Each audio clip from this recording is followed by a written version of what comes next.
Hey, folks, welcome to the last episode of BraveStarr. We're talking about the last bunch of episodes, 53 to 65 for the animated series BraveStarr. Looking forward to completing this series. It's been great to watch these again. I say again, I don't think I ever sat down to watch them. I bought all of them on DVD, and I never sat down and actually watched them from beginning to end, the whole thing, the way we're doing it right now. So it was good to do this. I'm looking forward to talking about it tonight with everybody. I'm also looking forward to Monday, because it's Earth's Mightiest Mondays. And this is like, at least I've read the first three of these, and issue 166, I think. Issue 166 is like the greatest comic ever. So that's the best Avengers comic of all time so far. And leading up to it was good too. So I haven't read the annual yet, so I'll read that probably tomorrow. But man, what an absolutely awesome series. So join us for Earth's Mightiest Mondays. That's every Monday, of course, at 7 p.m. Tuesday night, Terrorvision. The terror continues with Slumber Party Massacre. I watched it again this morning for like the 100th time. And what a masterpiece movie. I don't think any of these girls on the cover. Oh, no. They kind of are those girls. Yeah, no, I think those are the girls. Wow. One of them looks kind of different. But I love this movie. It's total cheese and it's great. So that'll be on Tuesday night, Terrorvision, live on Wrestling with Horror. But I will be co-hosting as well. So make sure you're subscribed to Wrestling with Horror. Wednesday in the War Room. The big question, this is the question that everybody's been asking. There's only 3 great questions left on planet Earth to answer, and this is one of the 3, so that'll be this Wednesday. And that is Mission Impossible 2 underrated? And I got the 4K. I actually have all the 4Ks of these movies. I don't have Final Reckoning, but I had Dead Reckoning Steelbook, so I got Final Reckoning Steelbook, and then I'll have them all on 4K. So I haven't seen that yet. That's coming in probably like next week or something. But I'm going to rewatch Mission Impossible 2 on 4K just to see what I think about it. So we're going to discuss that on Wednesday. Friday, Fantastic Fridays, of course. 4 more issues of the Fantastic Four, and these are awesome. So we're gonna talk about these, and like the Brute's back in there and all this great stuff. I haven't read these yet, but looking forward to doing that. And then 1 week from today, and I'll mention this a few times, we're going to be starting the most powerful stream in the universe, and that, of course, is He-Man and the Masters of the Universe. We're going to, every Saturday night, we're going to be doing He-Man stuff. So Motu. First off, to start off this most powerful stream in the universe is going to be, of course, the mini comics. These are the first batch of the He-Man and the Masters of the Universe mini comics. You see Green Goddess, you see Savage He-Man, which is called Savage He-Man. You'll see how he got his gear. This is really the beginnings of it. So if you don't know about Masters of the Universe, this is a great time to jump in on this with us. We're going to go in order the way we always do. The movie's in June. Some people are looking forward to it. Some people are not looking forward to it. It is what it is, but we're going to discuss the beginnings of Masters of the Universe. So be there for the most powerful stream in the universe next Saturday. Let's give a big shout out and a thank you to the Super Friends. We thank them at the beginning of every stream. So let's thank Dan, Sean, Stephen, Brennan, Mark D.R.R., Philip Story, DJ3, Digger Jim, Quagnar, Just Joe, GT James, Backseater, and Rogues. And we always thank Clobbering Times. So make sure you put a CT in the chat. I don't think BraveStarr was his thing, but we give him a shout out anyways. So there you go. All right. So Sean is waiting backstage. So let's bring Sean in. Hey. Hello. Whew. Yes, here we go. So Steve from Comix Asylum is joining us. He's like super busy doing stuff. He's running around doing a bunch of stuff. So he might be slightly late, but Yeah. All right, hold on a second. Let me get I got the nice filmation there. Let's see who's here with us. RR, I think, is the only person here with us right now. Listening while cutting the grass? Okay. What grass? Are we okay? Yeah, we're okay. Oh, we Mhm. started late. Yeah, sorry. Yeah. Yeah, we started a little late. They've been all right. No. We were abducted by aliens. Yeah, we've got band-aids on our backs of our heads now. So we're like, that's from Invaders from Mars or whatever. Yeah. Oh, thank you for the $5, man. I appreciate it because you guys are ordered the iron. Oh my god, yeah, no, that is an awesome purchase. This StreamYard is messed up. It's saying 0 people are watching, but how am I getting chats? No, we had something like 5 in This that is messed up, man. view. Yeah. Oh, my StreamYard's being garbage again. I'm gonna have to like take another hike.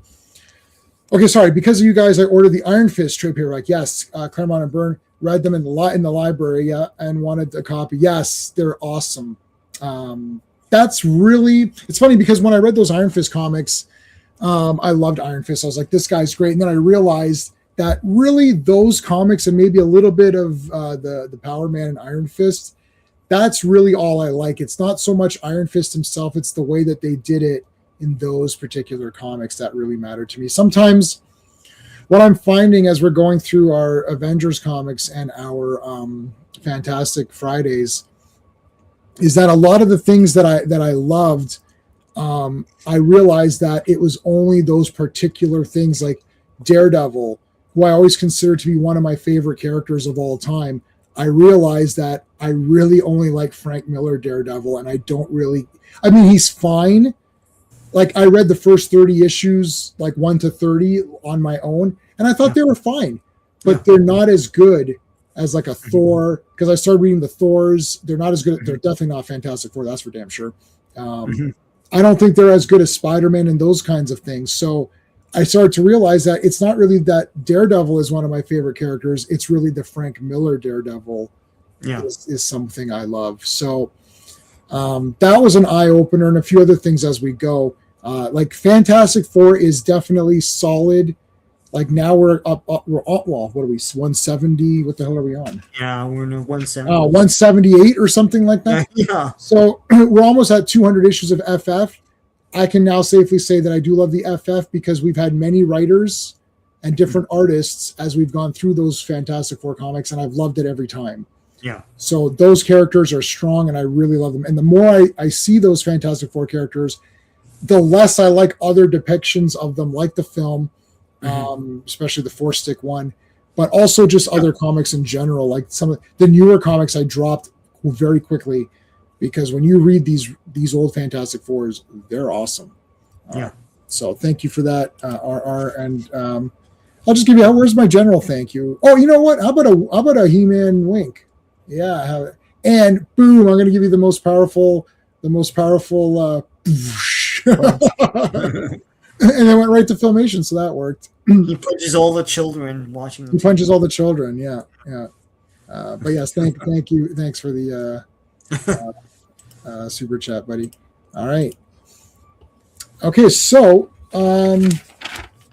there's a lot of episodes to go through, so I guess we can start. If anyone else comes in, you guys let us know. We'll say hi to you as we go. Please hit the like. All right, so this is the Sherlock Holmes ones. This is a two-parter. It's a two-parter. It was a backdoor pilot. There's a whole I have a whole bunch of notes for this. So let's get into it.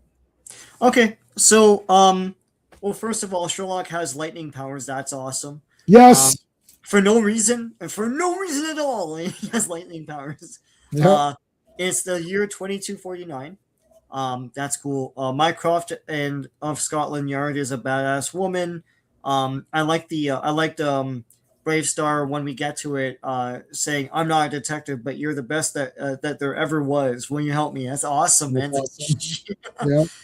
Okay, so the whole business with this looks out of left field because the animation is way stepped up, and it's not the same format as BraveStarr. Like, there's no denouement where they give you a lesson or something. Right. The story was originally intended as a separate series entitled Sherlock Holmes in the 23rd Century. When it was decided to make a two-parter backdoor pilot as part of the BraveStarr series, 2 scripts that were part of the series of Sherlock Holmes that had already been commissioned were scrapped. These were To Forgive the Divine by Bob Ford and The Return of Billy the Kid by Don Heckman. So I guess people from the past just come into this series. I don't know. Yeah. That'd been cool. At the end of 1988, Westinghouse announced that Filmation was developing Sherlock Holmes in the 23rd Century as a syndicated series to offer for fall 1989. Together with the BraveStarr spin-off Bravo, which was going to be all the prairie people in the past or whatever, and a spin-off from their Pinocchio movie, Pinocchio and the Emperor of the Night. And in 1989, Westinghouse sold Filmation to Paravision International, an investment consortium led by the French cosmetics company L'Oreal. L'Oreal was only interested in the Filmation library and shut down all studio production. So that's why BraveStarr is the last show. The next one is going to be Sherlock Holmes in the 23rd Century, which would have been cool. Yeah. My footnote to that is in the late 90s, there was a show called, I don't know if you remember this, Sherlock Holmes in the 22nd Century. I think so. It was on Fox Kids. I watched every episode. It's not that it copied this. I think just the trope of him going into the future is the only thing. Watson is a robot there. Sherlock Holmes doesn't have any powers. Moriarty, of course, follows him, but that you'd figure that would happen. Right. Those, I mean, it's the story of this is kind of the story of the end of Filmation, which sucks. But watching this would have been a cool series. I would have watched the shit out of this. So yeah. Yeah. So I guess the theory was that so we saw Sherlock fall through this. The falls from the book. Yeah. So this is the Reichenbach Falls. Yeah. From the book, and then he gets transported to BraveStarr's time. And then they heal him here. So we've got a different. This is Whitson. Yeah. Whitson, and then there's Descendants, right? Even Lestrade and everything. Yeah, Lestrade is a woman. Mycroft is a woman. Mycroft. Yeah. It is in there too. So like the brother, I guess, continued on and had kids and whatnot. Yeah.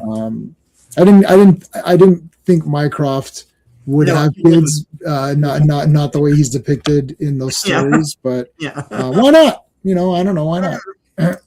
Some girls like that kind of thing. I don't know. Yeah. Hey, Al Davis, how's it going? So yeah, this is awesome. Yeah, like Sherlock Holmes. Cool. There's Sherlock. He's pretty ripped too. He's ripped, man. They can only draw ripped guys. Yeah. Yeah, like this guy's pretty pumped up. It's clear that Sherlock is the star of these two episodes. Yeah. BraveStarr, there's one part where this guy turns around as BraveStarr. It's like just like a movie, like because they have the newscast of like Sherlock is back from the past, everything, and then people are watching it, and one guy turns around and it's BraveStarr, like that. It's awesome. Yeah. Oh my god! There's the big mayor guy or whatever. There's the newscaster. There's Sherlock and Whitson. Yeah. Whitson. Yeah. I like he has like a futuristic pipe or whatever. That's awesome. Yeah, future pipe. Yeah. But it doesn't. I think they say it doesn't smoke or something. It's like they're like smoking was outlawed, so it's like some sort of like other. It's not real tobacco or whatever. Yeah. Yeah. Happy Black History Month. Thank you for being here, buddy. Appreciate it. J8. I don't know what JHWH, but thank you for being here. I never know what letters mean.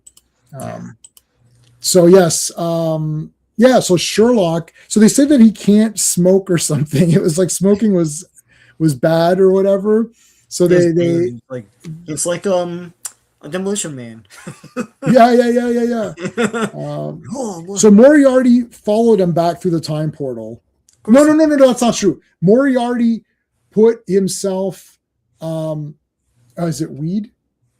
What he's smoking there? No. No. This is the future. It's a kid's cartoon, so they wouldn't have that. So Moriarty put himself in suspended animation or whatever, right? Yeah, to wake up in the 23rd century or whatever. Like, I'll get you, and it's friggin' Austin Powers or whatever. It's like it's Austin Powers. It's like what's the name of that movie? Idiocracy, where the Upgrade suspends himself in animation to get his horror or whatever.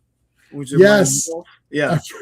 And at the end credits, he wakes up and says, "I'm gonna get my money." Yeah, that's That's a great movie. It predicted the future, man. So I guess it's vape. Yeah, there you go. I guess it's vaping. It's a vaping or whatever. Yeah. Well, wow, this is vaping before it was a thing. I think. Yeah. So it is all the Sherlock Holmes isms, though. So he has the kids that help him out. The kids, the irregulars. Yeah. Yeah, he's got right. Yep. So it has all of the Sherlock things in it. But he gets this power. He can now shoot lightning, which is all. Yeah, he shoots lightning or whatever. That's cool. This is Mycroft, his brother's. So this is like his, I don't know, great or grand niece or whatever it is. Like, yeah, Filmation had one female model pack they always went to. Everyone looks like a Dora. Like, yeah, so it's basically, yeah, here it is.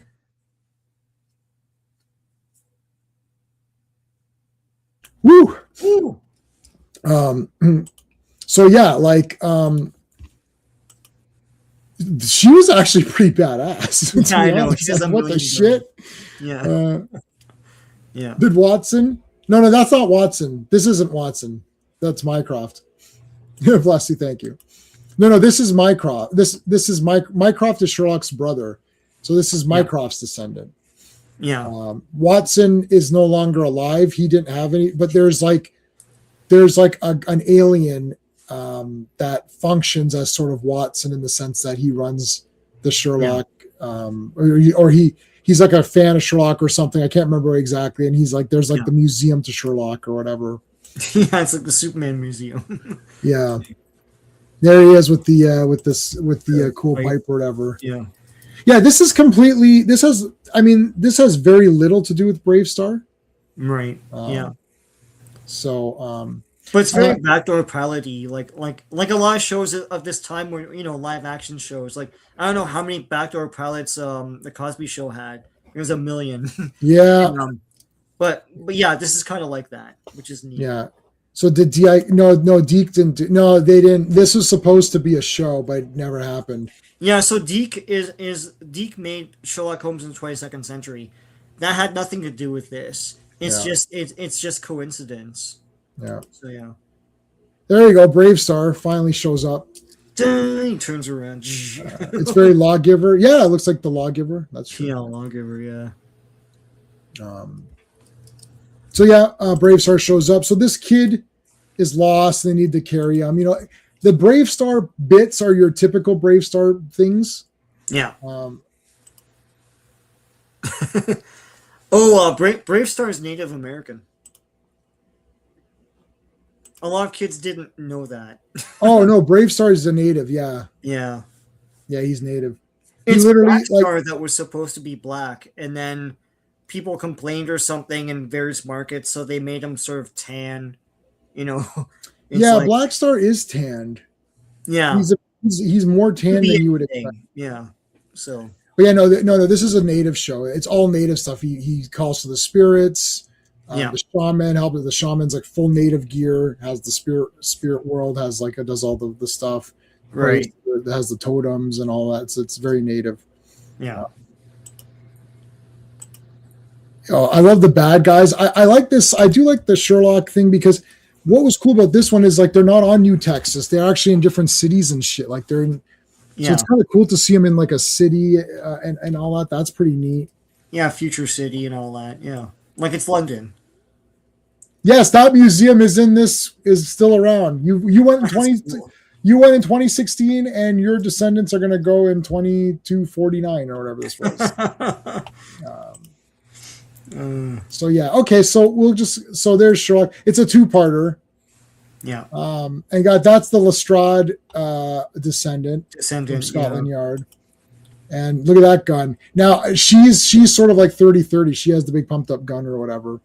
Right. But they're interrogating this guy who's smoke and they trapped him in a bottle, which is pretty cool. Yeah, it's actually a guy made of smoke, so they're trapping him, and then she's actually threatening him. That's cool. Like I was like, oh, she's pretty awesome. Yeah, this is great. This would have made a great figure, very colorful. Yeah. Dun-dun-dun. Oh no, trapdoor. Yeah, all right, so that one, and then this one continues on, so we could just continue. Yeah. Anything else to mention about this? This is a recap. So this is the dumbass kid who Where they're looking for or whatever. Stowed away, and they're looking for him. Yeah. Oh, there he is. He's okay now. He has powers in that when he sings, he can It's a hypnotism song or something. Yeah. So like he sings and the whole world can get hypnotized, and then the bad guy can like play, or Moriarty. We didn't see Moriarty. Let's see if we can get a good shot of Moriarty here. We'll see him later. Yeah, so Moriarty's behind it all, of course. There is a Baskerville. There's Moriarty. Yeah. So there's Moriarty. He's behind the whole thing. And what he wants to do is once that kid sings and hypnotizes everybody, he wants to plant a hypnotic suggestion to take them all over. It's F. Murray Abraham. There he is. There he is. Yeah. How do you get to Carnegie Hall? Practice. Practice. John Practice. John Practice. John Practice. I like that. They just used that line in another show I watched today. What was it? Oh yeah. I just watched something today and they used that too. Must have been Star Trek because I watched Blade again today. Yeah. I was like, let me watch Blade again. It's like I know I just watched it, but that's a great movie.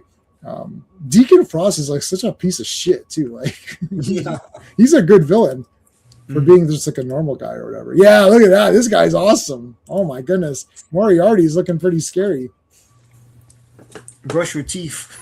Yeah, brush your teeth, buddy. Looks like heavy metal. Yeah, the animation's a little bit more stepped up in this one than in the normal show. But all those heavy metal's all Canadian animators, I think. Was it? Was it Nelvana? No, right? Like Rock and Roll was. I have that on Blu-ray too. Heavy metal. That's awesome. Yeah, hold on. I don't even have that on Blu-ray. That's super hard to find. Yeah, they re-released that on Blu, or I think it was a DVD. Then Nelvana. Okay, yeah. So maybe so.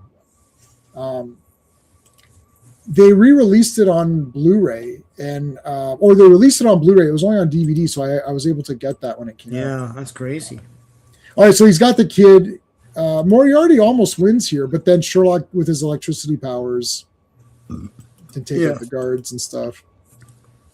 Yeah, so there's the gang. He's got the kids or wherever to help him out. So that's from the books. Yeah. Or stories or whatever, short stories. There's only 4 novels. They're all short stories. So there's your group.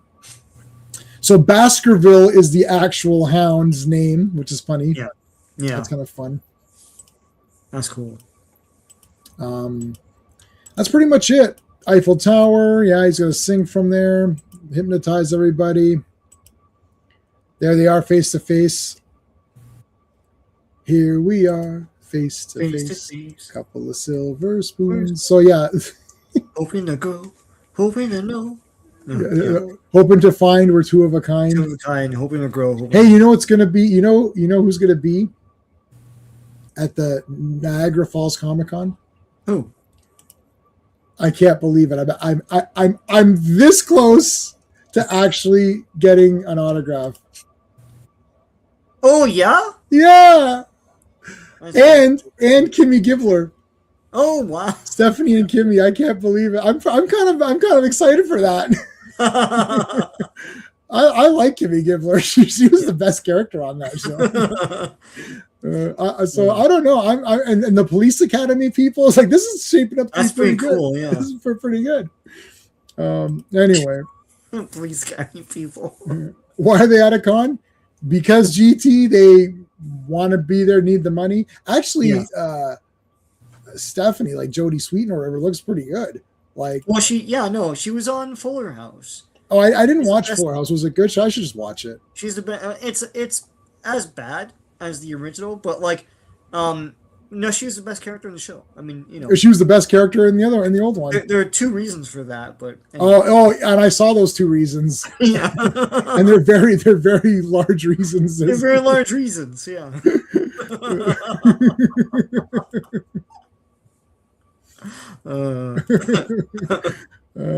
I think somebody Police Academy just passed away. Oh no, I hope it's not somebody who's going to be at the con. It's going to be Sweet Chuck, Zed, Jones, and Mahoney. They're almost all dead, man. It's like yeah, like, well, I don't know who it was then. I'll check. We could check after. Yeah. Yeah. Okay. I mean, so he rescues everybody. He decides that basically, I guess he's just going to stay here and have adventures, and that's the end of it. I'll stay here and have adventures unless L'Oreal buys all of the library and doesn't choose to make our show. I'll return again, you know. I'll return again in a DIC show called Sherlock Holmes in the 22nd Century. I won't have this thing on. But... yeah. It wasn't Nelvana. Okay. No, Heavy Metal wasn't. I didn't think so. Yeah, I wasn't sure either. So I didn't want to question it because I don't know for sure. So I don't want to. Yeah, what throws me, there's a lot of SCTV guys in They're all in there. Yeah, it's like what the why? Like John Candy is the voice of Den. It's Den, yeah. What the hell? That does not match that guy. No, but he changes his voice when he's Den. When he's Den, yeah. Yeah. Okay, so this one is the where JB sings or whatever. So New Texas Blues. Yeah. I could do things for this. So like this is first aired February 10th, 1988. This is the first episode produced, but it's number 55. A galactic battle of the bands is held on New Texas for some reason. Mm-hmm. Stampede has Tex Hex give a guitar called the Black Widow, which when strummed will cause people to riot to a contestant. BraveStarr tells viewers to not give in to temptation no matter what is offered in return. Sure.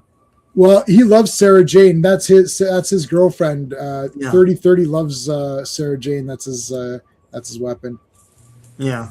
So yeah, there's an evil guitar in this. This is like the Slumber Party Massacre 2 with the evil guitar. So there's Stampede. I love there's the guitar, the evil guitar. Now, yeah. I guess they wouldn't allow Tex Hex to enter the contest, so he has to give it to someone else. That was like when he gave the guitar, I was like, oh, Tex Hex will do a thing like Cold Slither in G.I. Joe, where he'll have like, kiss paint or something on. Yeah, like why doesn't he wear a wig or something? And it'd be cool. He'd be like a hairband guy or whatever. This thing is goofy enough. Why don't you just over goof it?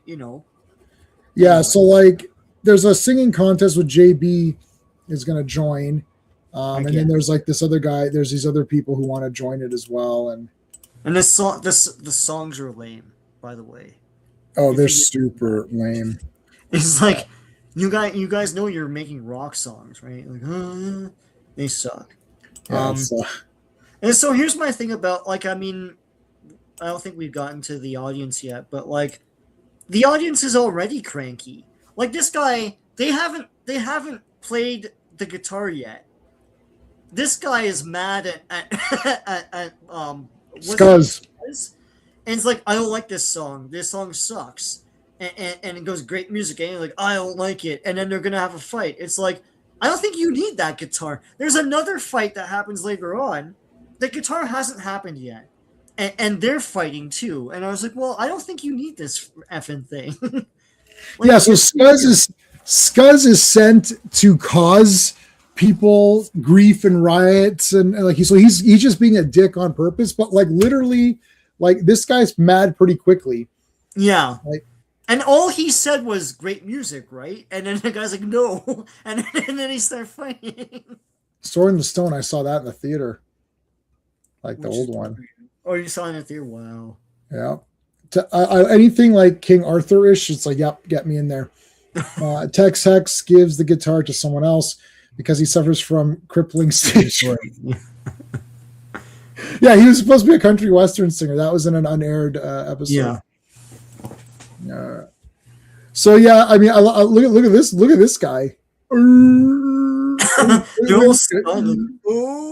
These guys are high as shit. They're reaction thumbnails. Like, look, what the hell's going on here? He's picking him up by the tail. Yeah, that's not. Well, he's gonna sting him with a stinger. Look, these two guys are getting into a fight. Who are these weirdos? We love to rock. Oh, here's the two rock stars. And the one guy's guitar gets broken, and then Tex Hex gives him the evil guitar or whatever. The evil guitar. The black. He's an evil guitar? Yeah, he's an evil guitar. I need a guitar. An evil guitar? It's like, oh shit. Don't use that evil guitar or whatever.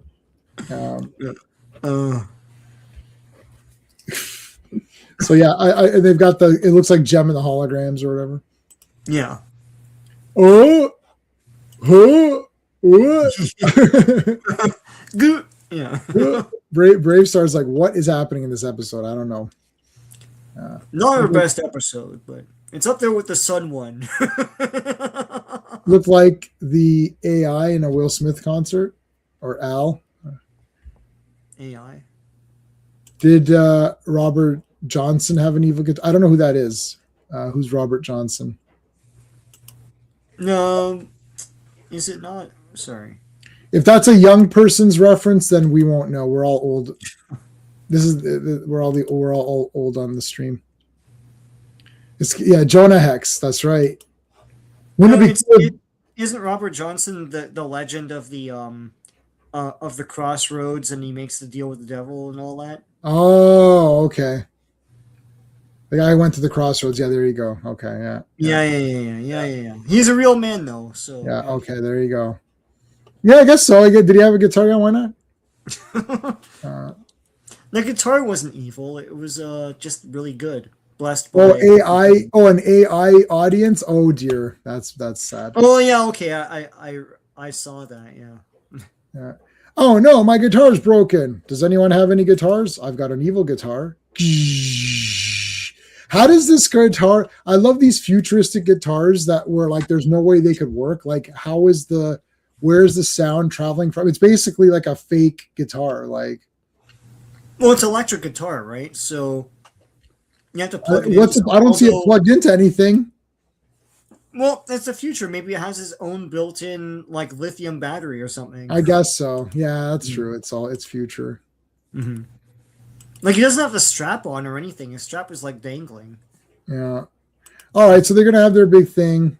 There's Vipra. Yeah, Vipra incites another incident without the guitar.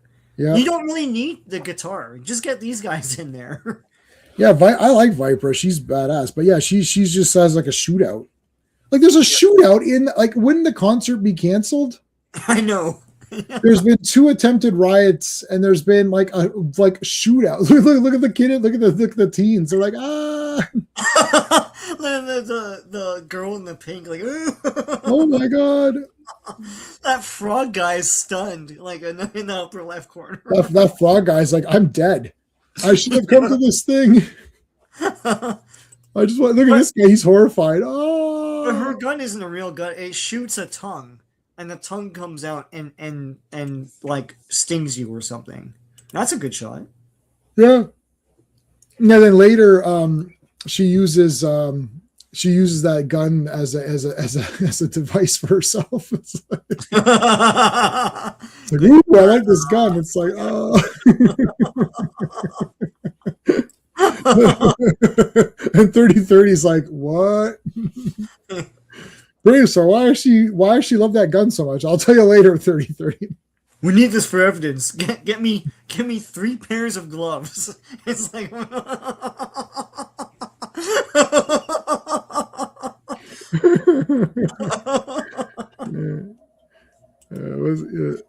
they're from Galaxy High. Yeah. You look high. Oh, BraveStarr's he's got the peyote. BraveStarr, come here. Yes, shaman. Let me give you something for your strength. It's like, okay, shaman, I trust you. Now, where did 3030 touch you? No. Show me on this mannequin. I was gonna say, BraveStarr is using his Eyes of a Hawk more in these episodes. He does use the Optivisor later on, but like, because I was always saying, like, he uses this stupid thing that comes from his hat for the same thing he can use his Eyes of a Hawk for. So he uses it to locate Vipra in that one scene. In the last episode where he loses all his powers, he does test out Eyes of a Hawk, but I think it's the last thing he tests because he never uses it. I've tested all my powers. What about Eyes of the Hawk? Oh shit, I forgot about that one. Yeah. I forgot about the Eyes of a Hawk. Oh yeah, Eyes of the Hawk. No, it's not working. Okay, well, that's a shame, but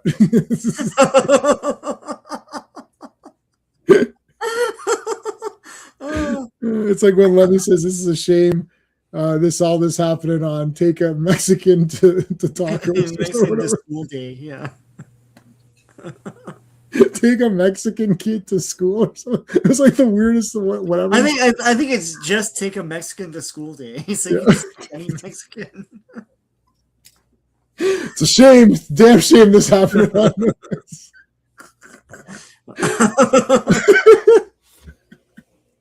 That movie is extremely funny.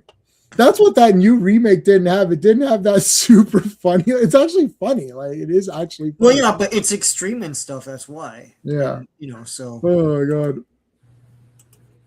Fine, I'll do it myself. Dun, dun, dun. And then now here comes JB with her song.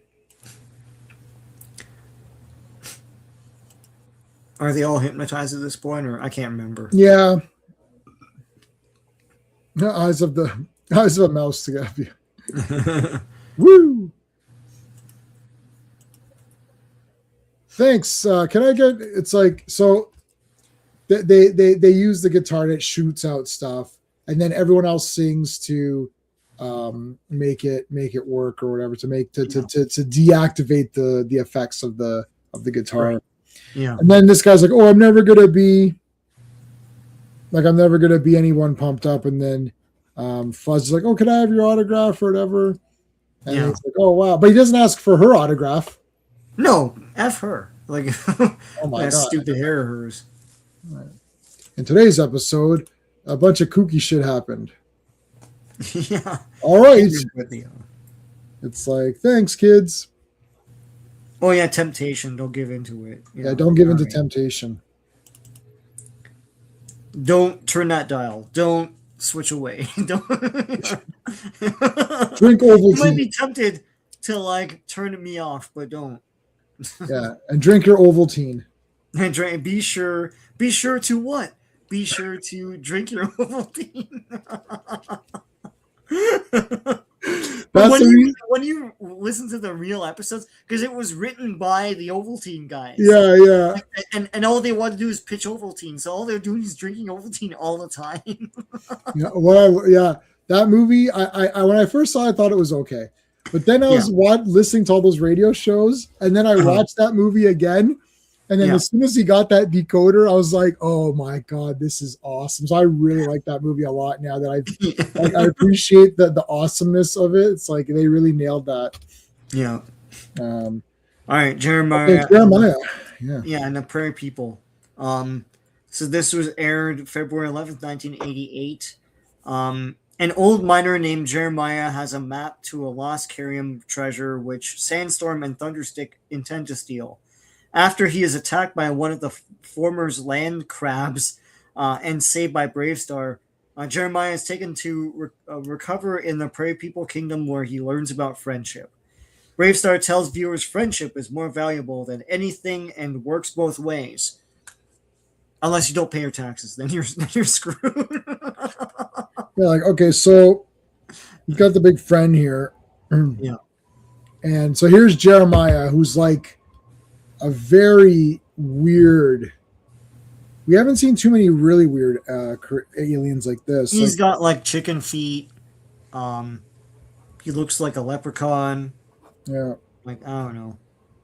This one has the giant robot sand crabs that if the toys were successful, they would have totally made at some point. Oh, yeah. They're awesome. And there's a blind prairie person. Yes. Munchie, I think. An old miner and an old miner. No, I think the first one. No, wait. Yeah. It wouldn't be an old miner if it like a miner. Yeah, because you can't be a miner. Well, I guess you could be if you were a dwarf or something. It's like, so here comes what's it called? God. So yeah, he's injured. Yeah. The prairie people take him to heal the guy. And that blind guy there with the eyes, with the weird eyes, he's like the big, like, He's a blind kid. Yeah, it's like the big blind guy. But wait a minute, you're blind. It's like, that's right, I'm blind, but I can still, do cool stuff because that's a lesson. That's the lesson for today. Like, all right. So he has the map to, like, this is like the friggin' Count of Monte Cristo map. Yeah. This should have been a prequel or something, because this could have shown how the prairie people got all their carium. Because they're supposed to have a lot of it, right? Like, they have a lot of it anyways, yeah. So yeah, at the end he gives them the carium, but it's like, I think they have a lot, dude. Like, you're screwed. It's like, just take it. Yeah, he's Daredevil. Yeah. All right, so that one place. Yeah. Sorry? He just stands in that one place, though. No, because he's blind. Where do you want him to go? I don't know. Lay down somewhere. Sit down. Chip and Daredevil? Yeah. I'm blind. You see, I can't see. No, I don't see. Do you see? No, I don't see. Yeah. No, I don't see at all. Can't you see? No. It's Thunderstick. Yeah, so Thunderstick and Sandstorm want the map of Carium or whatever. Now, I think they actually say, do they say that Tex Hex is gone or something, or what was that? No, that's the last episode. They say he's off in some other part. Oh, yes. Something, but it's like, Yeah. But so for that's the last episode. But I wrote a note saying, how do you write out a cartoon character? Like, what happened? It's like that the guy who does it, Tex Hex's voice, does other voices here. Just get Tex Hex in here. The hell's wrong with you?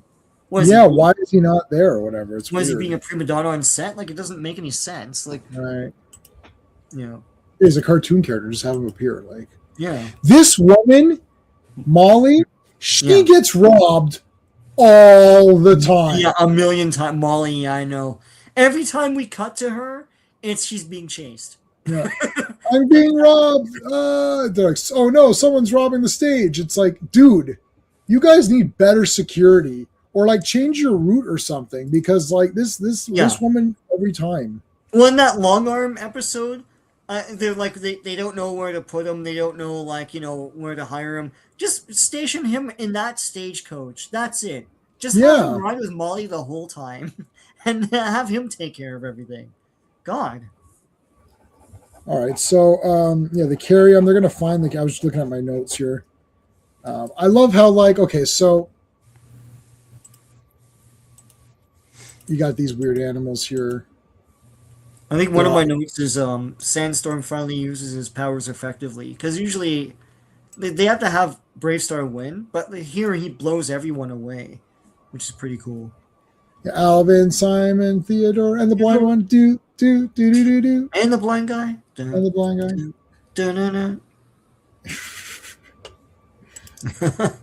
Alvin. It's like, Alvin. Yeah. That's like, I'm your friend. All right, give us this map. So they capture the blind kid. Yeah. And they threaten him. Give us the map or we're going to kill him. That guy should have been like, who cares? It's like there's like 4 million of these prairie people. I don't care. This guy is. And this one's blind. This guy's defective. It's like, no, he doesn't do that. No. Jeremiah is a good guy. And he's like, all right, fine. Yeah, they serve him a croissant and like dip or something. Like it's like there's a plate with a thing that looks like a croissant. Yeah, and a little thing of like something like a dipping sauce or something like that. I don't know what it was. I was like, oh, I'd have that. Yeah, I thought it was like a turnip or something. I was like, what is this thing? It's like, yeah. I had croissants this morning, so I wasn't sure. Yeah, no, I can't tell if it's a croissant. I had croissants this morning. Croissant. Yeah, get some nice butter on there. Strength of a bear. Yeah, maybe there could be a prairie daredevil guy. It's like Prairie Devil. you see, now we're friends. Now we're totally friends. I'm poor as shit, but yeah. So they find the carry-on. Yeah. So they actually find the carry-on, and then this guy's like, I don't need the carry-on because I found a friend, so I'm going to donate to the prairie people. Okay, I mean, Yeah, it's like you could still have a friend and have the money. Yeah, I understand the lesson, but like, let's not overdo it. Like, just because you've never had a friend before, it doesn't mean like you should like no, I have friends. I don't need anything else. Like, well, you need to eat, you need shelter, you need some money. Like, Yeah, give them 25% or something. yeah, God, Keep a little bit. yeah. So that's this one. This one was okay. Yeah, there it is. It's all the carry-on. Remember, kids, friendship and shit. Friendship's awesome, but not if it's with a blind person. Then it's not awesome. Yeah, it's like, wait a minute, Mom. BraveStarr says blind people aren't as good as regular people. Well, that must be true, son. If BraveStarr said it. Native Americans never lie. He would never lie. Yeah. Oh my God! All right. It's like, but he's native. Didn't that native lady on the Oscars lie about being native? That's true, son. Which one's that? I know. Oh man, John Wayne and Marlon Brando one or whatever, where they're like super pissed off. We brought that native woman up. I can't accept this award or something. That should have been. Yeah, and then they found out that she's like Chinese or something. Yeah. No, the paper feather that was cut out and like a red marker in the top should have been their first clue. That's like one of the Canadian singer Buffy St. Marie. Everyone thought she was native, and she's totally not. She's like Sicilian or something. Right. Like, yeah, I mean, that woman just said she's native, and then that guy brought her up, and I think John Wayne was like mega pissed off. They cut. This is when the Oscars. This is when the Oscars were tolerable, and like half the people were like boo. Some people were like literally. No, it's a famous clip. It's on the YouTube channel. Yeah, for sure. Yeah.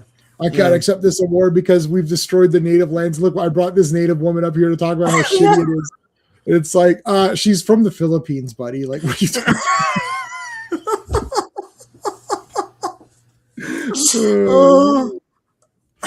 remember, kids, friendship and shit. Friendship and shit.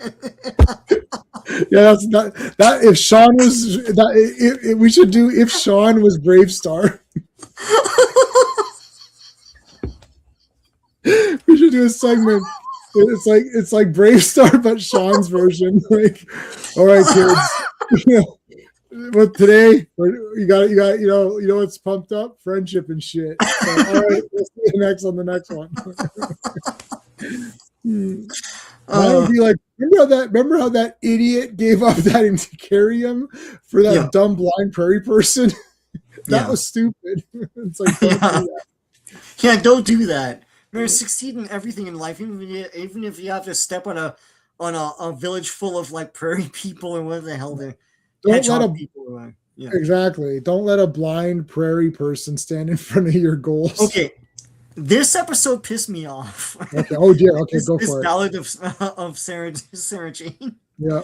So, the Ballad of Sarah Jane. This was Buzz Dixon. That's cool. It aired February 12th, 1988. 3030 attaches a turbo booster to Sarah Jane that increases her firepower and later loses her.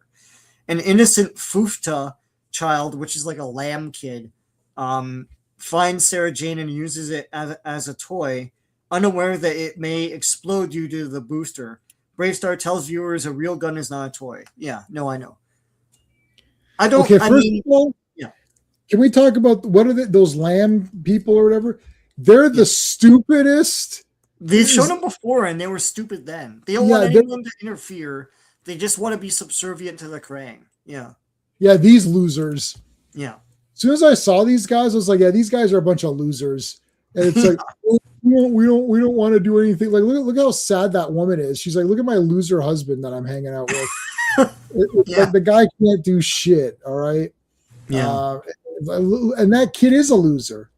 He's like, can I play with you guys? Like, no, because you're a loser. Like, go away. It's like, oh, but I want to play these other games. It's like, we don't want your stupid, shitty games. All right. Well, what pissed you off on this one? Okay. Where do I begin? The episode is this guy here is the father of the little kid lamb. And when the other kids like Wild Child and those guys are playing guns, they're playing gunplay. They're kids, so they're with their fingers, they're pew pew pew and all that stuff. And he's like, "No, son, you can't do that because they're glorifying guns, and I don't want you playing with guns and all that stuff. So you can't play with them." So that's why he can't play with the kids. And the kids are like, "Well, if you can't play guns, that's what we want to play right now. So we can't play with you." So later on, basically what the episode shows is that because he's not allowed to play gunplay and stuff with the kids and be familiar with the idea of it, he's then desensitized to the dangers of it, basically. And I don't think that's what the lesson's supposed to be, but like he's the one that's like playing around with Sarah Jane and like and shooting it and stuff like that. And then he brings it to the other kids who are playing gunplay, and those kids in the episode, they're frightened by it and they respect it. And they're like, maybe you shouldn't play with this thing. They're the ones giving sense to this kid. And the kid, because he's never been allowed to think about guns because of his father or respect guns by, playing guns and stuff like that. Because of that, he's like, oh, it's a stupid gun. Here, I'll shoot it off and stuff. And he shoots it everywhere. I think the real moral of this thing is that if you teach your kids what guns are all about, that and like it's okay that kids are like playing and stuff like that because they're working through their feelings of what these things are. And in this episode, those kids that did that respected the gun, and the kid that didn't do that didn't respect the gun. That's my big problem with this episode. So yeah, I mean that's exactly what this is, but that's not what they're trying to convey. They've kind of messed that up actually. Well, first I'll play this message. So there's the message, but no, you're right. That's why they're a bunch of you can't play guns. Like, nothing's happening, buddy. They're going pew pew pew. Nothing's happening. And you're right. It's like, then that kid finds a real gun. He's like, oh, look, it's just a stupid gun. No one cares. It's nothing. Yeah. Right. Oh, hold on a second. We just put message up, and now we've got our buddy waiting back on stage. Hold on a second. Let's bring him in. He came on a perfect one. Hold on a second here. Where's my intro? You ever play roulette? Always bet on black. Hey, Steve. What's up? How goes it? Good. You came on a perfect. So Sean just took a massive hype on this one.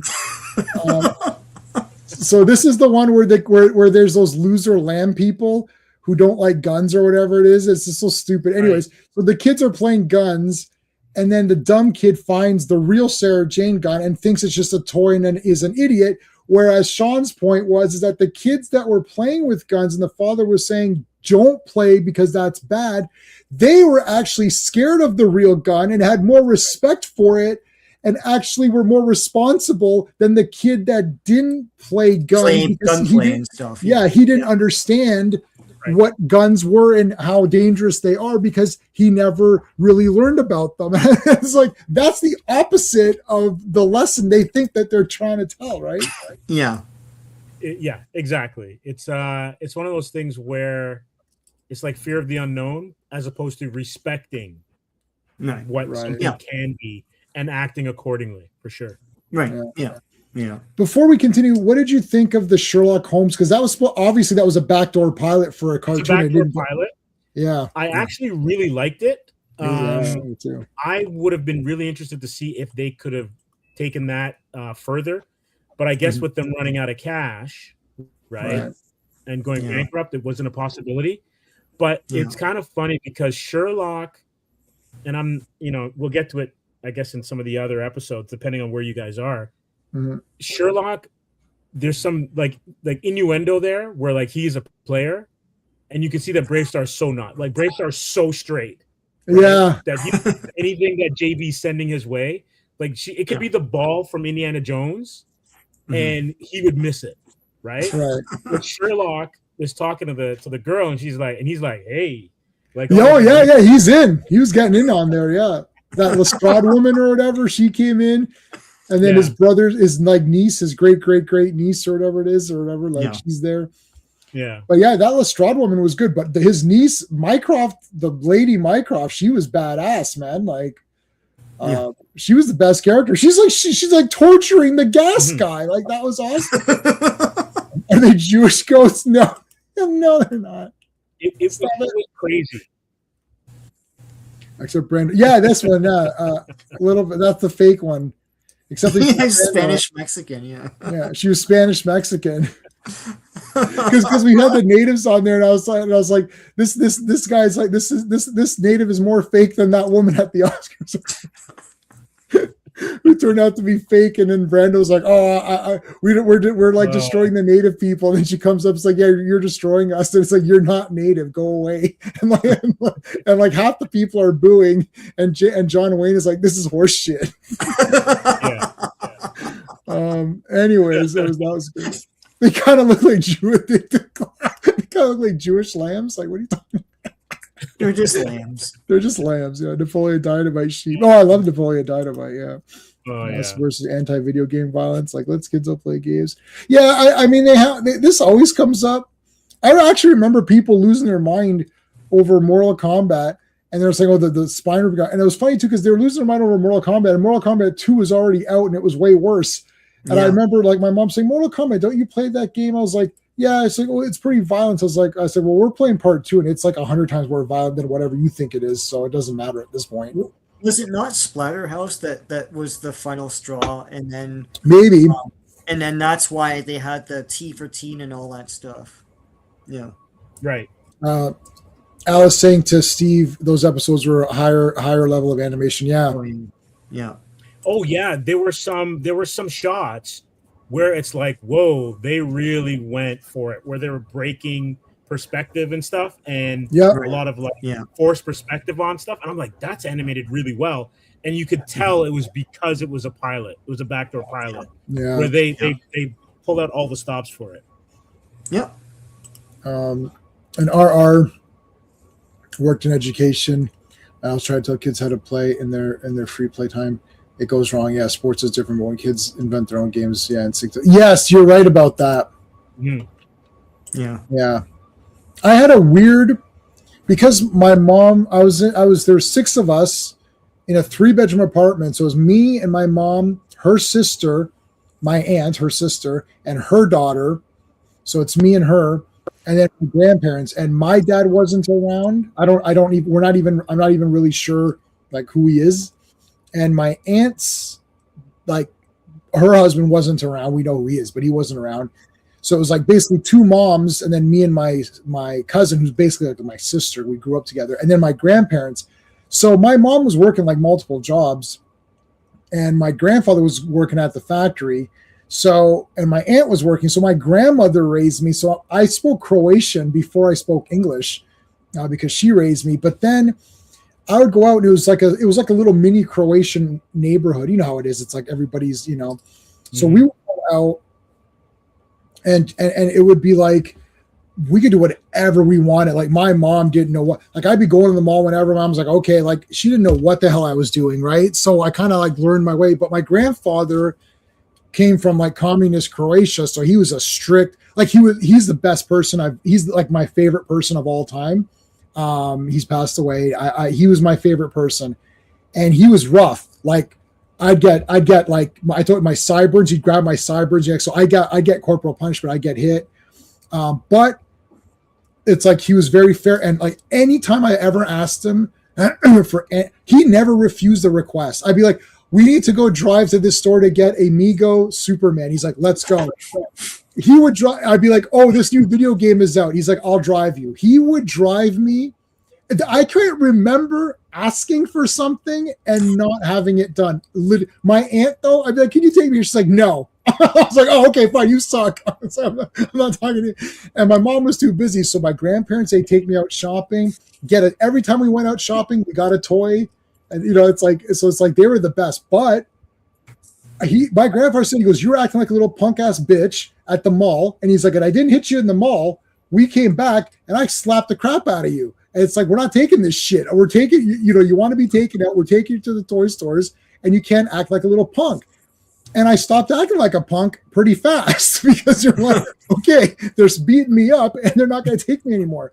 So it's like, so you learned, right? And my grandfather made me nunchucks. I asked him, can he make me nunchucks? He's like, yeah, I'll make them. And he made them with a chain, and we had a broom that we cut up, and he made me nunchucks. So I took them out. I was like, oh my God, where'd you get nunchucks? So my grandfather made them. Like, well, I still have them. I have the nunchucks my grandfather made me as a little kid. I still have them, like right in there. Oh, I may have put them in my other box, or I can't remember if they're there or the other, but I should go check. But anyways, so like, you got to have respect for violence. And I was in Taekwondo, but you have to understand these. Now, we didn't have guns or anything like that, but like, show us the nunchucks. I'll try to go. I'll see it. If they're there, I'll bring them out. Yeah. They might be in, I have a box of personal memories. They might be in there, but if they're there, I will go get them. He didn't make them right. They're supposed to go around across your hand for the chain. And then they're supposed to be as long as your arm. He didn't know the measurements, but anyway, the point is like, you have to let kids do what they're going to do. I didn't beat up people with the nunchucks. I didn't go fight people because I knew it's like, it hurts. Like, people can get hurt. I've been in 1 or 2 scuffles in my life. That's about it. Like, nothing, no big problems or fighting. And it's like, and I knew some of these kids, they weren't allowed to do anything. And what happened is that all those kids, I'm not going to name them, but every kid that wasn't allowed, like, we'd be like, hey, we're going to go play at the arcade. You want to go? Oh, I can't. My dad won't let me, or my mom won't let me do this and that. Every one of them. And there's 3 that I know right off the top of my head that all rebelled big time against their parents. And to this day, at least one that I know for sure, 2 others I suspect, one that I know for sure still does not communicate with the parents, and he's had kids. And it's like, his parents are not there. And it's sad because he has brothers and sisters and they're cool, right? But he's not, and it wasn't anything to do with him. So it is what it is. There's another message I play. I already played message, but that's right. Where's where I can never find that one. That one eludes me all the time. Here it is. Message. There's another message.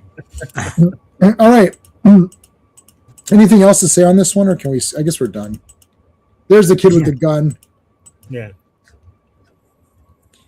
He's like shooting it and stuff. Yeah. Oh yeah, I love these lessons. Hey, remember BraveStarr when you were a kid and the exact same thing happened in this episode? Yes, I remember that. Yeah, he's trying to pick up like a scorpion or something, and it stings him, and he's about to die, and then he rubs something on his eye or something like that, and it cures him. Yeah, whatever. Yeah. I think this is the beginning of in these last episodes, they just do away with the chanting, like eyes of a hawk and all that, and just have him have the power. Right. It's just like sometimes there's like a little shadow of the thing and it's done. Yeah. All right, this one. Oh, this is a great episode. This is probably my favorite. There's a lot going on in this episode. So Sean, you do the recap of it, but then there's a lot. Yeah. Brothers Keeper. This was aired February 15th, 1988. The 5th episode made and the 58th episode aired. BraveStarr must prove the guilt of 2 crooks that have been robbing stagecoaches. Straddle coaches. One of them wants to become good and must help BraveStarr obtain a rare serum that was stolen by the other and could save a sick man's life. BraveStarr tells viewers to listen to advice from family as they are the most loving and caring. Okay, a lot. So this guy's dying and needs particular medicine, serum, whatever. Mm-hmm. And then hold on, let me see if I can. Oh, that was a great look at that. That was a great snap there. This guy just appeared. Look at that. Boom. There she's getting robbed again. Okay, so I had a thought after watching these episodes. She is the Lois Lane of BraveStarr. Yep. Yeah. Yep. where every time something goes wrong, it's her. Yep. And Yep. she You're cutting out on us, Steve. You're talking a bit like Max Headroom, but hold on, give it a second to catch up. I don't know if your internet. So yeah, it's always her fault. Yeah, she's always like she needs a gun, right? Yeah. French. Yeah, so she's always. Yep. You're back. You're back. Yeah. Yeah. Yeah. So it's brutal. Okay, good. Okay, so there's a lot going on here because there's this gang that's robbing the stagecoach. Let me see if I get a picture of them. These two guys, these two brothers. So there's these two robbers, and they're robbing. They're doing criminal activity. BraveStarr's caught them, but there's actually no evidence because he didn't see them do it. And they kind of got away with it unseen, and he's pretty sure that they're the ones who did it. And now we, the audience, saw that they did commit the crime, but there's no evidence. So he brings them in anyways, and JB, the judge, has to let them go because there's no evidence. And he says, yeah, but I know that did it. She's like, but she goes, we can't base the law on what you think. You need evidence. Mm-hmm. Wow. That's great, man. That actually is a good lesson because the kids are like, but Dad, what the shit? We know they're the bad guys. Like, I know, Timmy, but you might think this guy's a dick. You know, our neighbor's a dick, and he is a dick, but that doesn't mean he needs to get arrested. We don't know, right? Mm-hmm. So, like, pretty cool. Yeah, it's almost as though this episode broke, like, or switched the tropes, where it's like, JB is about like process and the law. It's what makes her a great judge, all that kind of stuff. And BraveStarr's like intuition and feel. And it's not that he's wrong, but it's like for society to work and for his job to work, it's got to stick, right? The stuff that he comes up with has to have facts and basis behind it. And what's cool too is like, I like that we know.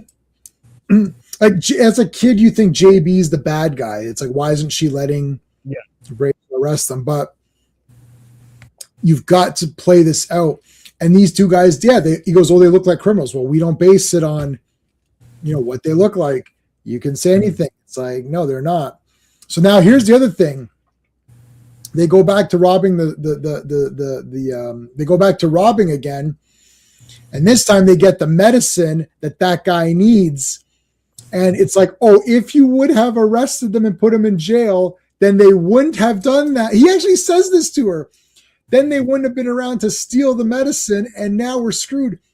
And she's like, listen, this is not on me. There's no evidence. We can't do it. This was like actually very good. I like JB. Yeah. She's probably like one of the best females. Like her and like Tila Sorceress are like some of the best. They're like the best females of these cartoons. Yeah. Yeah, I think in hindsight, she needed more, especially this one, and then like the South by Southwest one, where you find out that she's a great singer. Oh yeah, we passed that one. Yeah. It's like she needed more episodes where she was like number one on the call sheet, as opposed to the secondary character or whatever. Right. The message of deception should be pretty sure he did it does not equal beyond reasonable doubt. Yeah, that is what it is. Yeah. How many people in real life understand this? Yep. No. That is and it's not just a lesson at the end. Sometimes these lessons at the end are very forced. Like in today's episode, this happens. Like, well, that's not really the lesson. But this one is like the lesson is the whole story. You're like, yep, I get what's going on. It's really cool. Yeah. Also, too, like loyalty was big, right? So loyalty between the brothers. Yes. Loyal to his moral code, and JB's loyal to the law, and how they all conflict. Mm-hmm. And the brother gets captured too, right here. And then he's like, well, I don't want my brother to be hurt. So he kind of helps out. Jamie, how's it going, Jamie? My mom's babysitter was always turning to the channel to DuckTales. DuckTales. Yeah, I remember DuckTales. For the kids she was babysitting, they kept saying things like low key for the kids. So G.I. Joe and stuff like this was out. Okay, so So G.I. Joe and stuff like this was out. Okay, so yeah, they couldn't. They were watching this the quote unquote, you know, the nicer or the more kid, the more kid. Like, see, this is for kids, but there is still, like, when you say it's for kids, there's a lot of for kids. Like we talked about this before. Like, you know, Gremlins was for kids. Like, that's, you know, but it's like murder and violence, and we grew up in a different time. Like G.I. Joe, I see these reactions of like kids reacting to 80s cartoons, and G.I. Joe to them is PG-13 because it's all explosions and shooting and stuff. But for us, it was made for 6-year-olds. That was the demographic. So this has a lot of big lessons that a little kid who's 6 or 7 probably won't understand. Like BraveStarr. So yeah, I don't know. And correct me if I'm wrong, because I was realizing this after watching a clip from the 70s Hulk. Yeah. Yep. And combining that with a Wonder Woman episode where she was attacked by basically her version of the fembots. Our cartoons back in the day were more violent. So you could punch people, right? Right. But the live action stuff, they just take you and throw you. Yeah, Wonder Woman Hulk ever punching anyone. Hulk never punched anyone. Wonder Woman did. There's some great fight there. Linda Carter did fight guys and punch guys and throw them, and she would punch them. There's punching guys. But yeah, and she would kick guys too. And there's a few. But yeah, for anyone interested in Wonder Woman, I've reviewed all of it on my channel. Go to the Wonder Woman playlist and you can watch all my reviews. Yes, I'm such like a mark for that. So I just love every episode. Do you think? Were people too woke for it? I don't know. They'll get a Native American voice actor, because I mean this guy wasn't. But I don't. The thing is, this is very obscure, and I was gonna bring this up at the end, but like J-Man sent me a Facebook picture of a potential G.I. Joe classified BraveStarr. It's fake. It's fake, eh? It's a fake. It's like it couldn't be real. This was a Mattel thing. So yeah, Mattel's never ever even hinted that they remember what this is. So I don't know if they'll ever reboot this. Yeah, Spider-Man punched Mysterio. Remember in the beginning, you would punch him and he flew. That was the 60s. The 60s. Once you got sorry. Yeah, okay. If you get to like the 80s, especially the 90s, you never punched anybody. Oh yeah, like what the shit. Yeah, the Super Friends hardly ever punched anyone. They didn't punch anybody. I know. No. There's the two brothers. Convinces them. Anything else on this one? I think what I liked about this though was, even though JB and BraveStarr were at odds, there was a mutual respect where they never went to disparage each other. Right. Yeah. And also, again, I'll say it again. He's the worst at flirting. Like, JB is flirting with him, and he's like just missing it all. Right. Let's go to dinner. Because then didn't he say, like, if I'm wrong, you owe me dinner, or I'll buy you dinner or something? That's right. Yeah. Yeah. Yes. Did they go to dinner or what? At the end, they argue about it. Yeah. There's like that old woman. Oh, he's still alive. We made it. Yeah. This one, there's a cool part where he uses the strength of the bear, and he blows in that hole and then raises up all of the water. That was kind of neat. Yeah. That was a weird use of strength of the bear. So, all right, let's move on to another one. Yeah, Bucky O'Hare. I remember that. We'll read that in a second. Yeah. All right, Sean, what was this one about? Is this the Empress one? Yeah, right? BraveStarr and the Empress. Oh, crap. Hold on. Yeah, it's the Empress. So, yeah, I can't get to the thing right now, but yeah, I put that she was a brat. Yeah. Just super brat. It's an interesting episode because it's like new aliens. These guys look like the guys that Thrawn descended from. They got the same blue or whatever. Okay. This was aired February 16th, 1988. BraveStarr is assigned to protect alien Empress Nadia who is on the way to a peace conference with the leader of the Krang. He and Fuzz must stop her two aides who are trying to prevent her from making it to the summit. BraveStarr tells viewers the best way to make friends to find the ways they are alike, or something like that. Yeah, it's very Star Trek 6. It's like, the big and the Krang are used again as a plot device. Is she hot? I guess.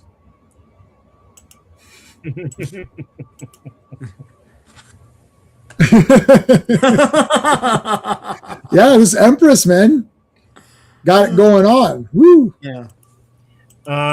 For people of a certain vintage, this one reminded me of The Bodyguard, or any like episode where somebody has to look after their charge, and Kirk. they have that sexual tension, right? It's like, you can't protect me, I don't like you, blah blah blah.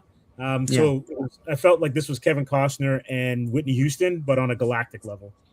I was thinking of Kirk and that woman he was bringing for the same. It's the same thing. It's the same episode as this.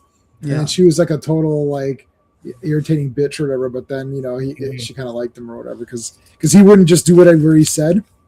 No. Exactly. So the robots capture her. It's the last dragon. Fight them. That's kind of cool. The two planets. So she's got to this is the whole the two planets at war and whatever. And these guys underestimate Fuzz because everyone else does. But he's smart enough to record what they're saying because no one. Yeah. Well, listen to this recording then. Yeah. So Fuzz overhears their plans. That's great. Yeah, that's awesome. And I will love you. Ooh, that's so exact. I'm gonna get copyright. Dolly's gonna have you join her on tour, man. Watch. I'm like the top one worst singer, and then I'll just sing bad on purpose to hide how bad it really is if I tried. So that. So they're just like, oh, he's just singing bad on purpose. Isn't that funny? But it's to mask the fact that if I tried to really do it, it'd be so awful that people would just be like, oh God, that's like, it's embarrassingly bad. So if you make it bad on purpose, then it's just funny. Yeah. My friend, oh my God, my friend's brother went on a Canadian Idol. There's a lot of steps before you even see the judges. There's like massive steps. It's like, so he went on and sang garbage. He's a terrible singer, and he sang bad on purpose, like I will always love you. Right? He sang like really garbage, and then they put him through. So they kept putting him through because they need people to be garbage, be bad. Right? Yeah, they need people to be bad. He got to the second away from being on TV. Yeah, right, and then they let him go, and you know what happened? They realize that he's being bad on purpose and doesn't care. Yeah. Versus he thinks he's good. Yeah. And he's awful. Don't want to ruin the integrity of the show. Right. But they put him through, baby. They put that guy right through. He's like, I got through. I was like, what do you mean you got through? I was like, but you're terrible. He's like, no, I'm doing it on purpose. It's so shit. And I was like, come on, dude. And he's like, yeah. He was like, I was like one away from going on with you. You would have saw our friend, my yeah, no, I know who he told the story one time. He told the story, yeah. It's like, yeah, he's like one away from being on TV. Yeah, that would have been awesome, man. So the irony is, I guess, that they have no problem making fun of contestants who are bad, but the contestants can't make fun of them. So right, yeah, like you can't be bad on purpose to make the show stupid, like and lose integrity or whatever. But like, yeah. Anyways, okay. So anything else on this one? Let me see. The Empress. Oh yeah, the Empress is a bigot against them. Yeah. Yes. She hates aliens. I love it. So they gave her like a bad guy thing. There's the tractor beam. Yes, that was cool. What else? No, but then BraveStarr and everyone and Fuzz save her, so she's like, oh, aliens are not so bad. My mind from like childhood on up to now is completely turned around. Yes. And because of that, like Krang aren't so bad either. And he's like, oh, Well, thank you, BraveStarr, for turning this whole thing around. Now I can manipulate their world through this. BraveStarr is the best, man. Yeah. Humperdinck, yeah. That is it. That is exactly what it was. It's inconceivable.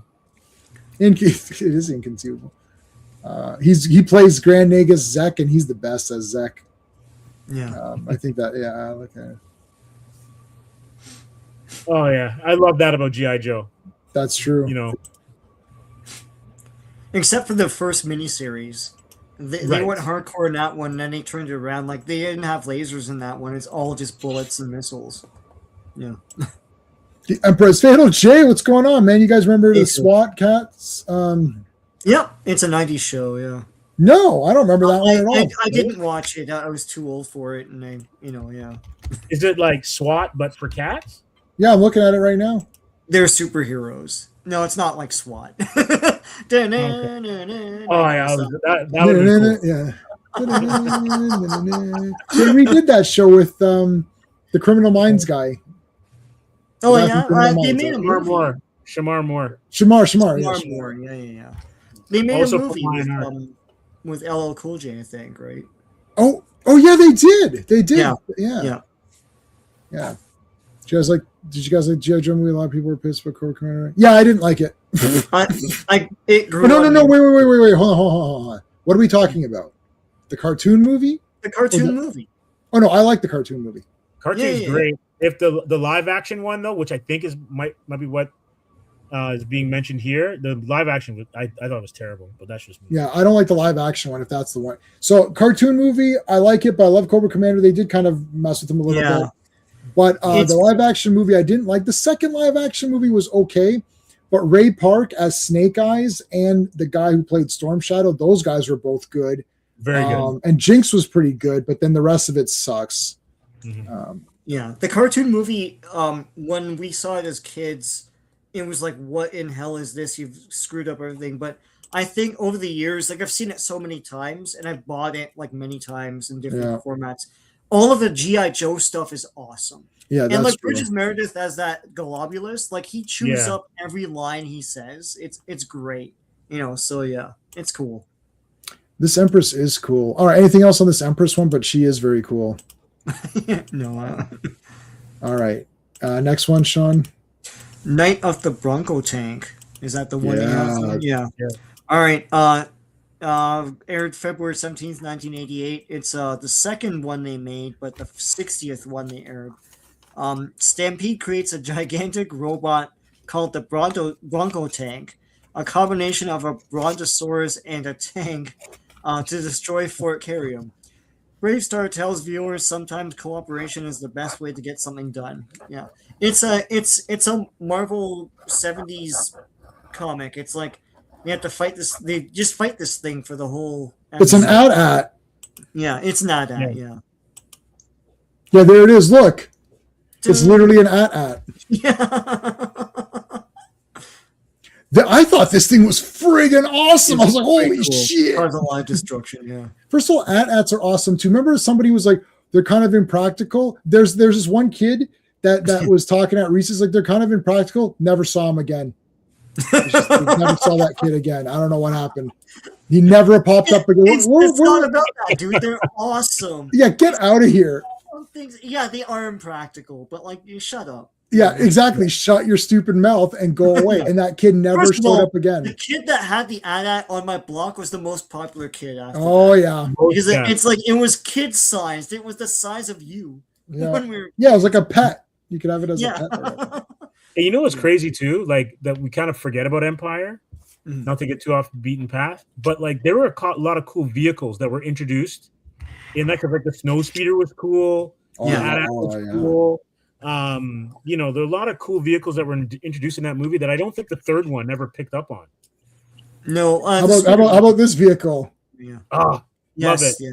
And I have every version of this damn thing. It may be controversial, but I don't think they should have changed the name. Yeah, Slave One is. I mean, not of course.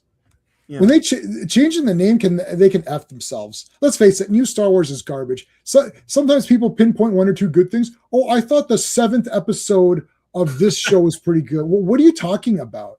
Like I've literally heard that. Oh, Ahsoka episode 8 was pretty good, and like Bad Batch episode 13 was pretty decent. Like, what are you? What? So I have to watch 12 shit ones, and then there's going to be a good one. Like, what are you talking about? So this is like saying the 8th episode is good is like saying that the first Star Wars movie sucks, and then the first hour of Empire Strikes Back sucks, but then the next hour of Empire is good. Like, well, why am I watching 3 hours of garbage to get to the good episode? Like, it should just be good. Like Raiders of the Lost Ark didn't become good. Star Wars didn't become good. RoboCop didn't become good. It's like, well, the first 3 RoboCop films are garbage, but that 4th RoboCop was fucking badass. Like, what are you talking about? It's like Star Wars 77 was a masterpiece, and it was just equal to or as awesome, or more awesome or as equal to for all of it. And then it's like, now we're at a point where people are grasping at, oh yeah, oh man, Bad Batch. Did you see episode 32? That was awesome. Like, what are you talking about? Like, I don't care. It's like, anyway, sorry. That was I think Dwayne The Rock Johnson carried the second movie. Yeah. The second movie's fine.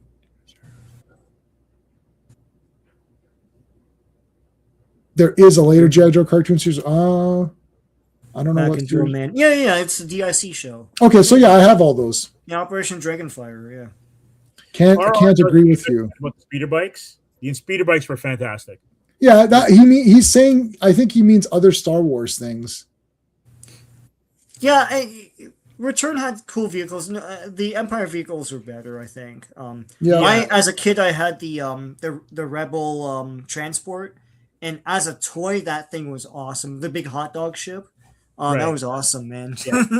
But I also think too that maybe for me, I'm not as high on Jedi. Yeah, I think it's the weakest by far because I think Empire is like that's the best one, and then Star Wars is great, and like they're all great, as J-Man would say, they're all 10 out of 10.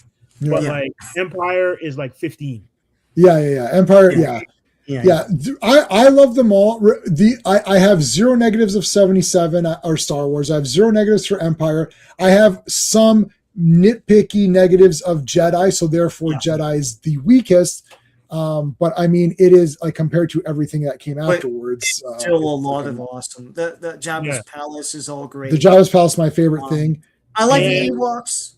So do I. And I like the speeder bikes. Yeah. Yeah, the speeder bikes are great, and Lando's assault on the second Death Star. Awesome. Yeah, him coming out of the explosion is peak. Like that's the best moment in the entire series. I like Lando. So and I'm glad he didn't die or whatever in that thing. Okay, so they fortify the town in this one. There's a siege. That's good. The shaman uses some powers which are kind of cool. When he loses his powers. So let's see. Yeah. Oh, there's that. Oh my God, look how awesome this thing is. And it's huge. I'm trying to find like where I can see, like you can see the like that's its foot. Yeah. Like it's this thing is okay. So they fortify. That's not gonna do anything. Yeah. Now I want to force unleash. Is that a video game? Yeah, it's a game. Yeah. I don't play I play video games. The only games I play are Joust from 1980 whatever, 82 or something. I play Joust and I'm pretty good. I was looking at the scoreboards. And I played on Xbox Midway Classics. I'm like 4th best. I wish I'd recorded my I was looking at my live streams because I was doing live streaming Joust and I thought, oh shit, let me see if I can post that as a score. I'd be on the board. Because I've got 82,000 on Joust. It's saved on my screen, but they didn't show me get it, so I can't submit that. Anyways, or I play Street Fighter or Mortal Kombat. Those are the only ones I play. No, I can't play it. I can't. I'm sorry. I can't play video games. I know. Yeah, I sat down. I put in Tomb Raider. I played for 2 minutes. I'm like, yeah, I'm going back to Joust. I've got some Duke Nukems where I'm like 3D. Those are good. Yeah. Those are good though. Yeah. Okay, so they're draining. Okay, are they draining his powers in this, or what was that? No, it's shaman becomes a big shaman. Well, Oh yes, yes, he becomes a giant or first of whatever. all, they got Commander Kane back, and she has a big Death Star cannon as her Yes. as her big thing, and shaman lost his powers, and then he comes back as a giant shaman, and then he fights Stampede, drains his power a bit. Then Commander Kane shoots Stampede with the Death Star cannon. Yeah, that was awesome. And yeah, that's cool. That's her last appearance, I think, in this show. Yeah. Oh yeah. Of course. No, they're both equal. I like them. I like them all, but whatever. Empire has the benefit of coming after Star Wars, which set up everything. But Star Wars 1 on its own as a movie is 10 out of 10. That's it. Done. Oh yeah. That's not even debatable. Yeah. There he is. Shaman looks like what? Arise, chicken, arise, chicken, arise, chicken, arise. I don't know what that is, but that's funny. Yeah, I'm laughing just because it sounds funny. I don't even know what it means. I don't know what it means either. Is it a robot chicken or something? In today's episode, we saw a badass vehicle that's going to be on your shelves pretty soon, kids. So make sure you tell your parents to go buy it, and always remember to drink your Ovaltine.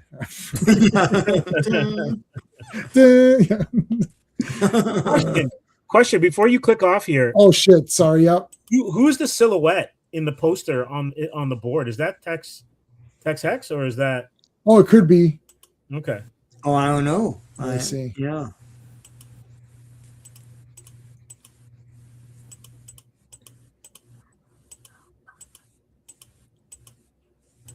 Why am I not getting to it now? Murphy's Law. It's because we want it. There it is. Yeah, who is that? I think it is Tex Hex. Okay. Yeah. Oh, yeah. I don't know. All right, next one. Oh yeah, these two guys with the Queen. Oh, Nomad is an island. Yeah. Yes. Written by Bob Corey. Ford, I think. This was first aired February 18th, 1988. 12th episode made. 61st episode aired.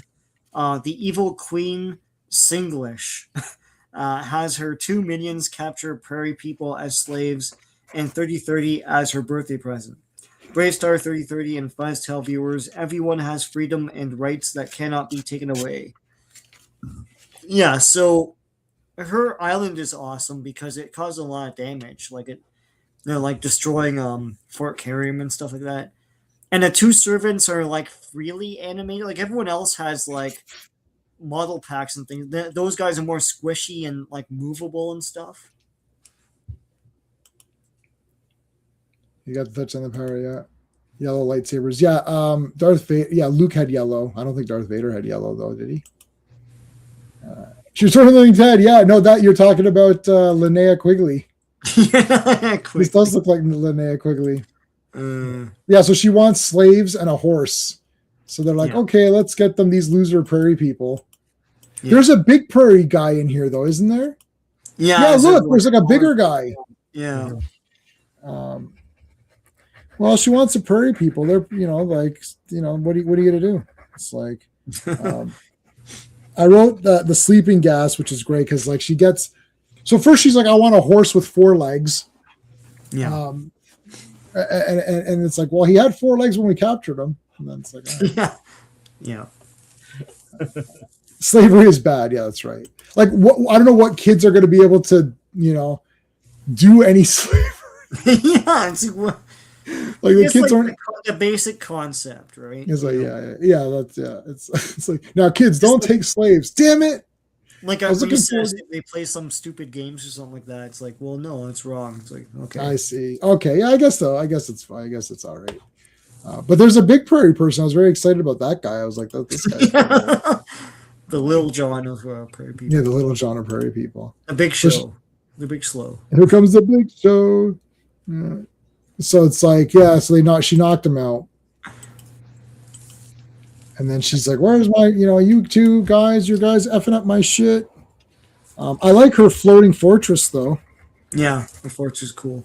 The slaves rebel. Yeah, I've got that. I like her color scheme, like her general look. Yeah. Very colorful, very super villain, you know. Yep, she looks good. I mean, there's not really much else to say. Yeah. Yeah. That's a problem when they have like just one clear, obvious. Like if it's a too obvious moral, then it's just playing it out versus that one where the complexities of, well, we know that they're guilty because we saw them commit the crime, but there's no evidence. JB doesn't know. Like there's a lot of like that's a discussion, right? This is like, yeah, slavery's bad. Yeah, I agree. Do you agree, Sean? Yeah, Steve, do you agree? Yeah, okay. Well, what are we discussing? Like, there's not like no kids like the other one could spark a discussion if a kid said, "Oh, you know, if the parents are watching, maybe the dad might be like, you know what, F those guys. She should have trusted BraveStarr, right? But no, you can't. Like, and the kid might have said, well, the BraveStarr knew they were bad, Dad. How come? Well, son, you know, you can't just lock people up because it's, you know, they don't like, what if someone says that you did something and you didn't do it, right? Like there has to be some proof. Oh yeah, that's true. Like there's no discussion here. It's just like, so it's just an episode, like nothing, you know, there's nothing to talk about, but she does look cool. And she does look like Linnea Quigley from Return. Yeah. Very, very 80s. Oh my God. Yeah. I love it. I was going to say my other notes on this is the one where, what was it? BraveStarr uses Speed of the Puma and Strength of the Bear without chanting toward the end. It's like at the end they're like, "Quick, we need these powers, but we don't have the time to put the actual animation." So it's like he just does it. But they have a little like outline of the Puma just before he goes, and a little outline of the bear just before he does a bear thing. And it's like yeah, it's like that's good enough. Yeah. Okay, next one. Blockade. This first aired February 19th, 1988. Stampede uses his magic and a magnetic comet to create a blockade of asteroids surrounding New Texas. Why didn't you just do that before? If you could just do that. Yeah. While BraveStarr goes into space to destroy it without a mask or helmet. The others must supply food for Fort Carium to stop a Krang wizard. There's a lot going on, man. Handlebar tells viewers sharing is very important. Well, thanks, Handlebar. I didn't understand how they're running out of food. The prairie people have lived there for centuries without shipments. Why don't you learn something from them? Like, obviously, they're eating something. So, yeah. Hey, who knows what this is from? Because I know, Al. You tried to trick me on this one, but no, you do. You know what? I don't think Al tried to trick me. I think Al knew that I would know where this was from. I think he knows that he knew that I would know. Do you know where this is from? Those damn enchiladas. You know, Sean. Come on. I do. You don't know? Oh, come on. What's it from? I don't know. Friday the 13th. Part 5. Okay. Those damn enchiladas. Oh man, that's the guy who goes to the outhouse and like Jason. Roy. Quick thumbs up to anyone knows. I already gave it away. I said Roy. I was gonna say who's the killer in Friday 13 Part 5, but does anyone know Roy's last name? It's Burns. But anyways, these are funny. Flex Hex, his evil steroid cousin. Flex Hex. Yes, Sex Hex. Yeah. Yeah, he's in there. Yeah, I like that guy. I think that was the guy in Joanna Man. It's just a random. I think it was that guy. I liked this one, and BraveStarr's buddy comes in as like he talks about his poor friend or whatever from like the good old days. Where'd he go? Where is he? Yeah, BraveStarr lectures 33 about poverty in the beginning. Yeah. Yeah, and he goes, "Oh, my friend was poor." He's like, "Well, good. That means he was a loser." He's like, "Wait a minute." It's like, "Of course he does. Of course." Look at his eyes here. What's with his googly eyes? Yeah, he's being hypnotized by Krang, by the Krang wizard. I can't remember his name. Yeah, so the sun is blocked. The wizard. Yeah, I like that wizard guy. Or whatever. He's kind of neat. It might be. Yeah, I wonder if that is him. Specs Hex. Yeah. We'll check that after if there's time. What else happened in this one? I wrote. What else did I write? Yeah, there's like the whole magnetism thing. That's kind of cool. The train of food. Stampede and 3030 have a tug of war. That's pretty cool. And then 3030 is like, call BraveStarr, and then JB's like, he's in space right now. He can't help you. It's like he always pulls through, and then he just throws a missile down. Yeah, that's awesome. He's like, I told you, he always comes through. I like this wizard guy with the hypnotic powers. Oh, there's the friend, which for some reason I can't chapter to. But I like confronting Stampede here. That's neat. Yeah. That's cool. Mm-hmm. We never get to see Stampede's body. Oh, there's the buddy. There's the friend. So he goes, oh, my friend was always stuck up, and he wore these fancy clothes, and then one day he ripped his pants, and we're like, well, that's not a big deal, but they were the only pants he had or something, right? Yeah. Is that? Yeah. Okay. Next. I mean, the plan is a devastating plan. It's just like, it's one of these things where, like, if you could just do that all the time. Like, what the hell, man? Like, God. All right. No drums, no trumpets. Is this the one? Yeah. No drums or trumpets. Yeah, this is the last of the ever-present trope. But anyways, this was aired February 22nd, 1988. A retired marshal named Paco moves to New Texas to start a new life as a farmer. His daughter, Michelle, of course, views him as a coward. This is like the 8th time this has happened. Yeah. Because he refuses to fight. But when Sandstorm claims their valley as his and kidnaps her, Paco must team up with BraveStarr to rescue her, even if it means using his gun. Scuzz tells viewers smoking is addictive and dangerous. Well, thanks, Scuzz. That's not what this episode was about, but sure. That was so random. Finally they got around to saying, and Scuzz's like, I smoke cigarettes and it's really terrible and all that. It's like, okay. I mean, yeah. It's like when Ram Man and He-Man, and if we're going to get that for him, we're going to get to that. But when Ram Man told kids not to ram their head against walls. Oh, yeah. I have that clipped. I can play that, but I don't want to get nailed. But I was going to. Yeah. I was going. My initial thing in my channel was I was going to end with a lesson every time. Yeah. And I have that one. Yeah. Like, don't hit your heads, kids. It's ramming stuff might look fun, kids, but it really could hurt yourself. So don't do it like me. It's like, okay. It's like, and then I remember my buddy Dan, our super friend Dan, was like, "Oh my God, I needed that lesson." He goes, "I saw Ram Man, and the next day I was running around smashing my head into stuff." Yeah. Mom's like, "You're not supposed to. You don't do that." And then I saw the Ram Man thing. It's like I actually needed that. They made 130 episodes, and they pride themselves on making a lesson for each thing. But they ran out of lessons, and there's one where Orko talks about the Magna Carta. It's the super most random thing. It's like, what the hell? Man? Yeah. So this guy is a loser, though. I know we're pretending that he's not, but he is a loser. He's playing with dolls. Like, there he is. See, I didn't get that whole thing, yeah. It's super fake. It's like the guy's carrying the kids' toys. Like, it's oh, he's carrying dolls. He is like, what the shit is this? It's like grade 2. This is like grade 2 level, like Burns, man. Like, Burn, we got him. Yeah, we got him good. It's like you didn't get shit. It's his kids' toys. But every family who comes here, like every single father that comes here, always gets accused of being a coward. Yeah, like they can't use their weapons or anything. I shot a man in the face once, son. I can't use my gun again. Yeah, it's like I once shot a man in his face, and then now I'm a farmer. That's the origin. Punisher went the other way. I go this way. I'm just a farmer on New Texas. Yeah. This is where the two stories start to differ a little bit. It's like Angels with Dirty Faces or whatever, if you've seen that.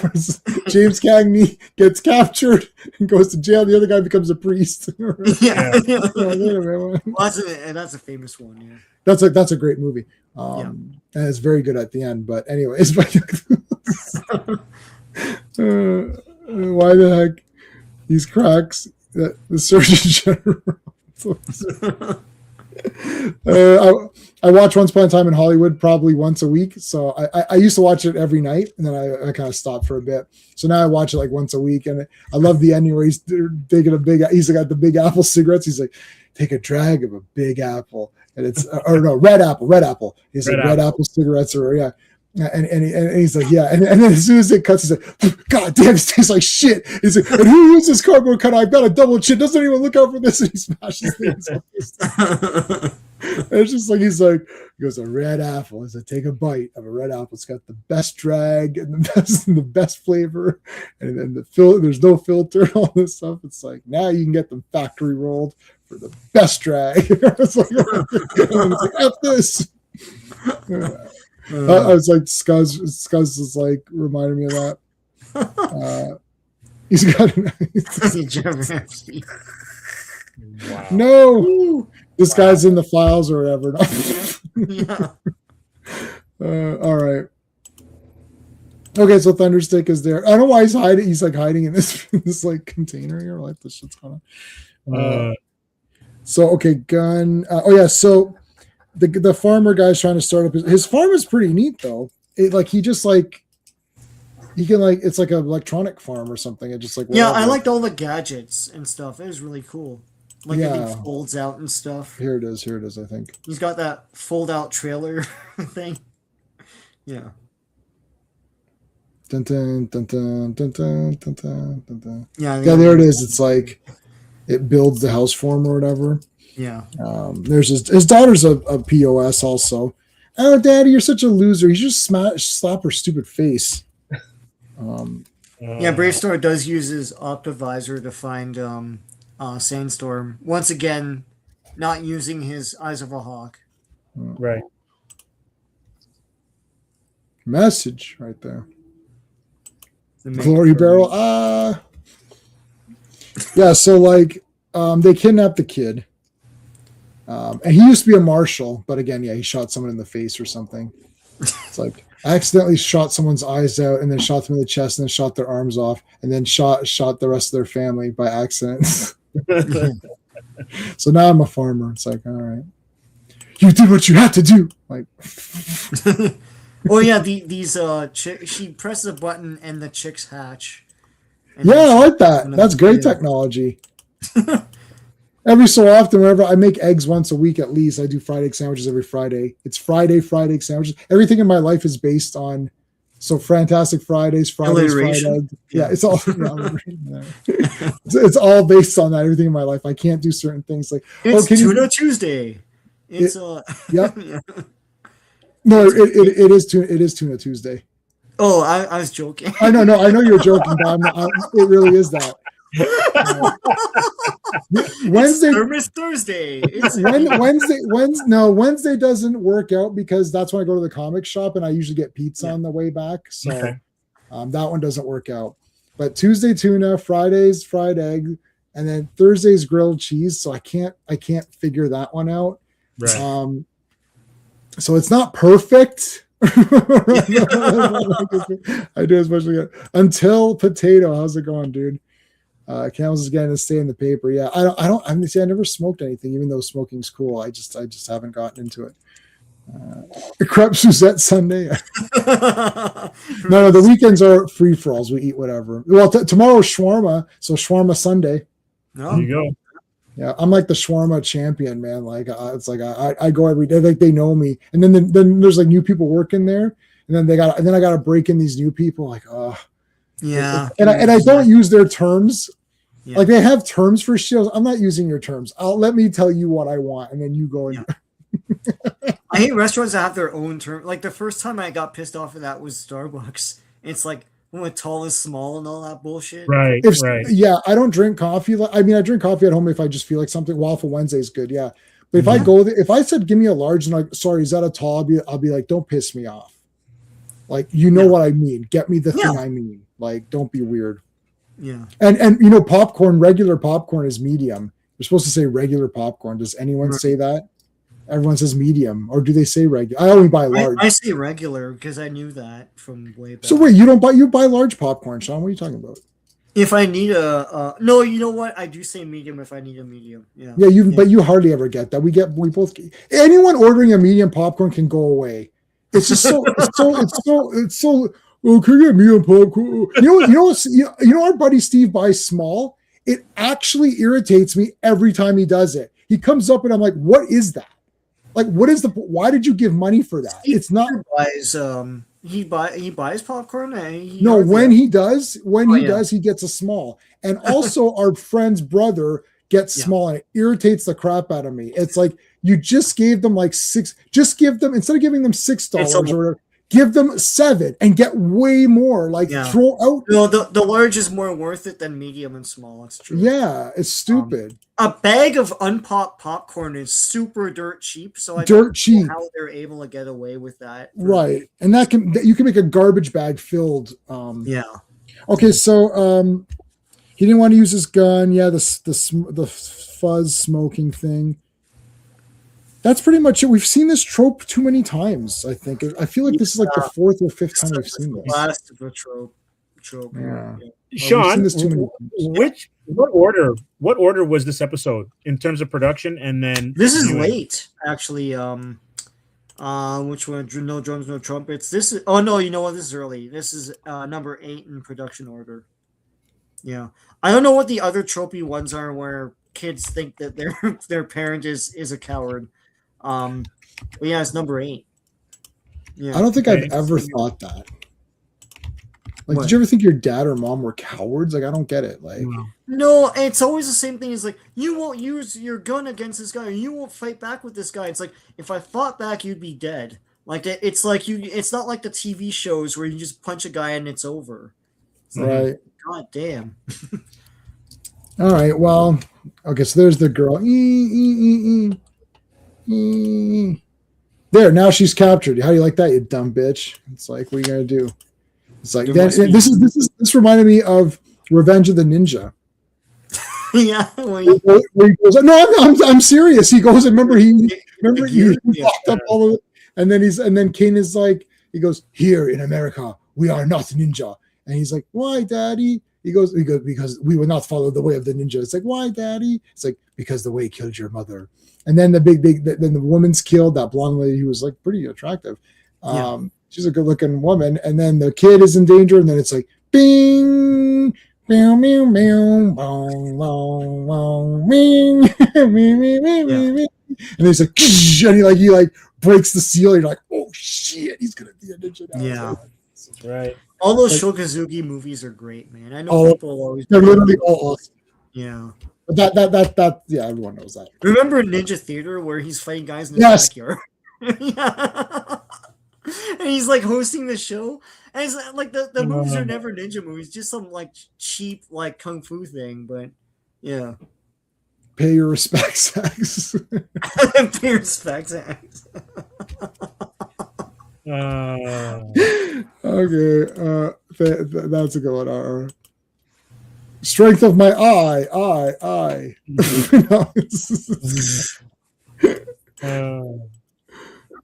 right. What if it was like reverse, like strength of the mouse, yeah. and he gets weaker or something? It's like, JB, can you open this jar for me? Oh, mouse right now. Now, daughter, you see what happens when you use a gun? It's like I just killed everybody. It's like, Daddy, I didn't know you were psychotic. It's like, that's why I didn't want to use guns anymore. Yeah, stupid. Dumbass. This is the smoking one, right? Yeah, don't smoke. Here, by the way. Anyway. Don't smoke, losers. Oh yeah, don't smoke. Yeah. That's not which what one? this episode was about, but sure, don't smoke. Yeah. Okay, so wait a minute. What do we got? What was this one? No, we didn't miss any, did we? No trumpets, blockade, Nomad is an island, Night of the Bronco Tank, BraveStarr and the Empress, we did that. Brothers Keeper. We're almost at the end. That's why you asked, right? Ballad of Sarah Jane, we did that. Jeremiah and the Prairie People, we did that. Yeah, okay, all right. New Texas Blues and 2 Sherlocks. So yeah, we're the last 2 episodes here, I think. Oh yeah, I remember this badass guy. Yeah, shake hands with Long Arm John, which obviously was going to be a figure at some point. Yep. He's just so toyetic. And he's not revealed to be an ass or anything. So this aired February 23rd, 1988, number 55 in the order. So yeah, it probably was going to be a figure. Newcomer Long Arm John is deputized by Mayor Derringer after helping to save him when the Dune Buggy gang attacks the Stratacoach. Fuzz is worried he will be replaced, but finds a chance to prove himself when Dingo Dan wreaks havoc in Fort Carrium. Long Arm John and BraveStarr tell viewers to always be careful where and what they touch. Sure. Hold on. Eyebrows of the owl. Owl. I have to apologize because I'm dying at that last comment. 15 seconds. Eyebrows of the owl. BraveStarr, you're using the eyebrows of an owl. Okay, that's odd. How about beard of the Fu Manchu? Chew. Oh my gosh. That's too good. All right, yeah, I like this these rider. guys and were Long. totally Mad Max guys. Like they Oh, had yeah. these giant, yeah, Absolutely. Yeah, I started buying all the Dreadnoks for the classified series because it's basic. They all look like post-apocalyptic Italian guys. yeah. I was like Monkey Wrench. I'm like, man, this guy looks like he should be in Texas Gladiators or whatever. Yeah. Well, Road Pig is totally. He looked like big this guy. time. Yeah. There she is. It's Molly. Molly, the what's like if she is just brutal. I would never go on her coach. I would never trust her. No. It's like What's she even packing that everyone's like trying to rob her? Her Google rating must be like negative. yeah. It's like I ordered a package. Oh yeah, let me check the tracking number. Oh, Molly's delivering it crap. It never is going to arrive now. I hope you got insurance on that package. Oh my god, she's brutal. There's a part where that guy with the eyebrows has an inflatable driver, and it reminded me of the autopilot from Airplane. Yeah, Otto. Remember when was he smoking a cigarette after? Yeah, it's like they have Yes, and then she goes down and and then afterwards they're both smoking cigarettes. I think that was Julie Haggerty, right? Yes, that was Julie Haggerty. Yeah. Oh my god, that was so good. That was very funny. Yeah. Oh my god. All right, so robbing the stagecoach again. I wrote. This one had a lot of action, though. Yeah. Like, you know, there's the dingoes and all that. There's usually good action, but this one felt like there was a lot. Well, those buggies, I feel like they're gonna do those as well. Like, there's a lot of stuff here where they're planting seeds for like future toy line stuff, and it never happened, right? So, and Long Arm is made as a new deputy, and Fuzz is worried about his job. Like, oh, maybe I'm not going to be deputy anymore because he's got this other guy. Look at how badass this thing is. This is awesome. Yeah, look, it's awesome.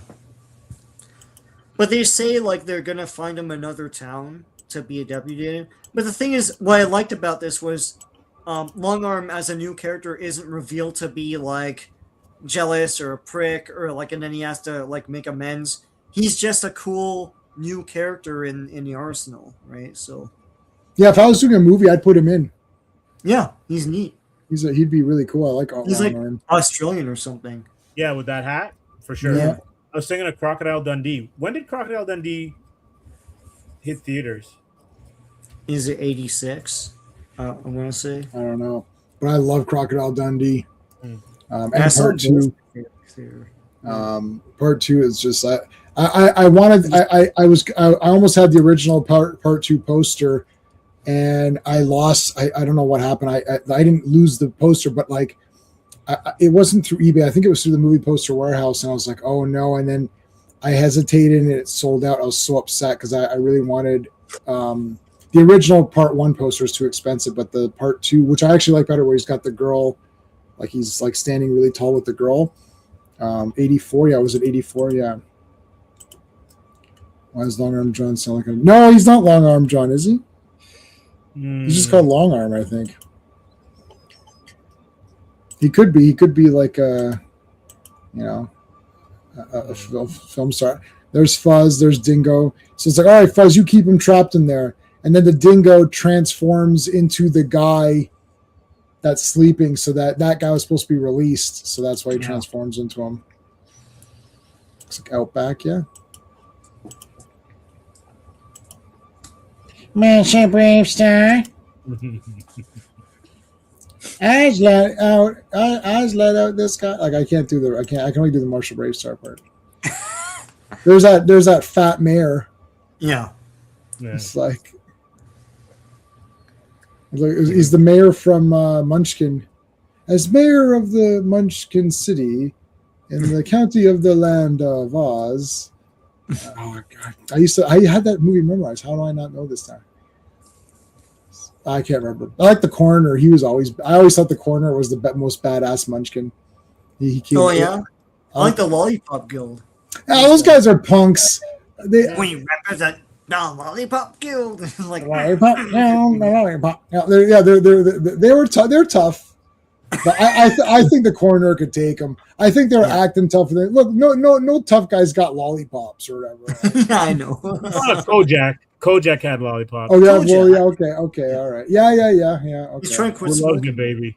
Yeah, 86. Sean called it. Yeah. Right. 86. Yeah. So maybe that would have been enough time for them to have animated this afterwards. Yeah. We gotta keep the beaches open. Yeah, that's right. No, it's a mistake. There's a shark out there. Well, sharks don't actually do anything. They won't attack you and stuff, and you could just hit them in the nose. It's like that. Yeah. Yeah. Someone said that. It's like I don't think that's true.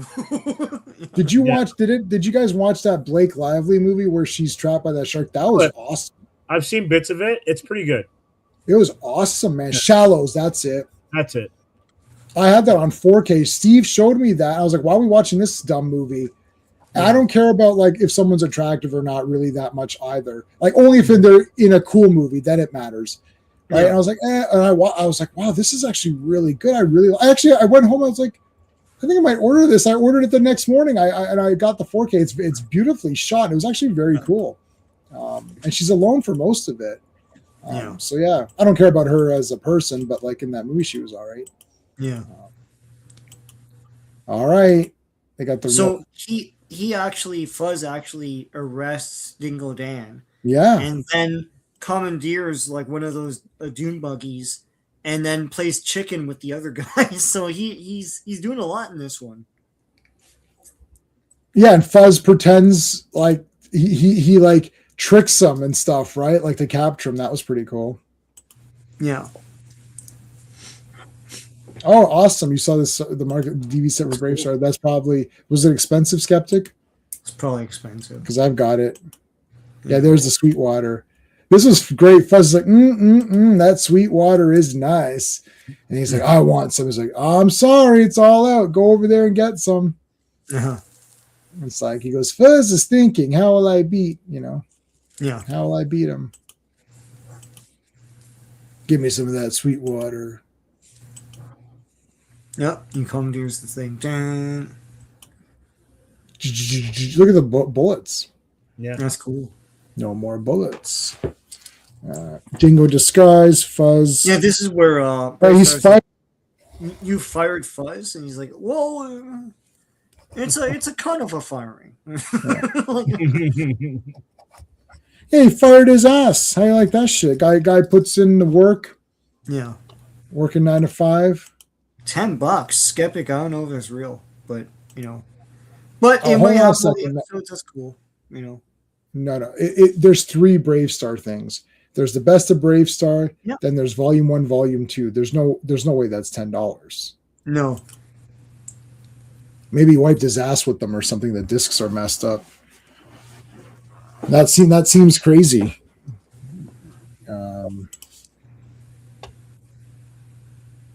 With Alsora. I don't know what that is. Alsora 2 tech. They could make a It's BraveStarr. AI. Oh, AI Sora 2. Okay, tech. They could make a BraveStarr episode. We think it's real. Oh yeah.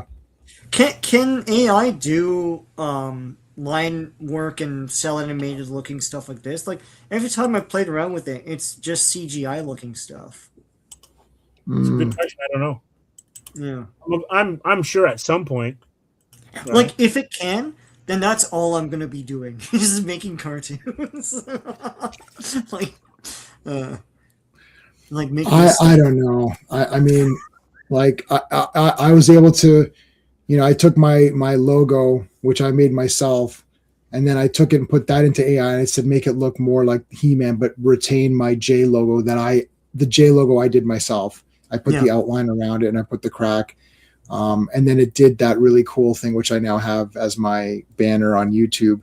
That's about as much I could get out of it. I use it for Spelljammer, just to create guys for me, because I play Spelljammer every month, which is Dungeons and Dragons, but I play it virtually because it's Jay who lives super far away, and my other buddy who lives wherever, and my wife can't travel, so we play it together online.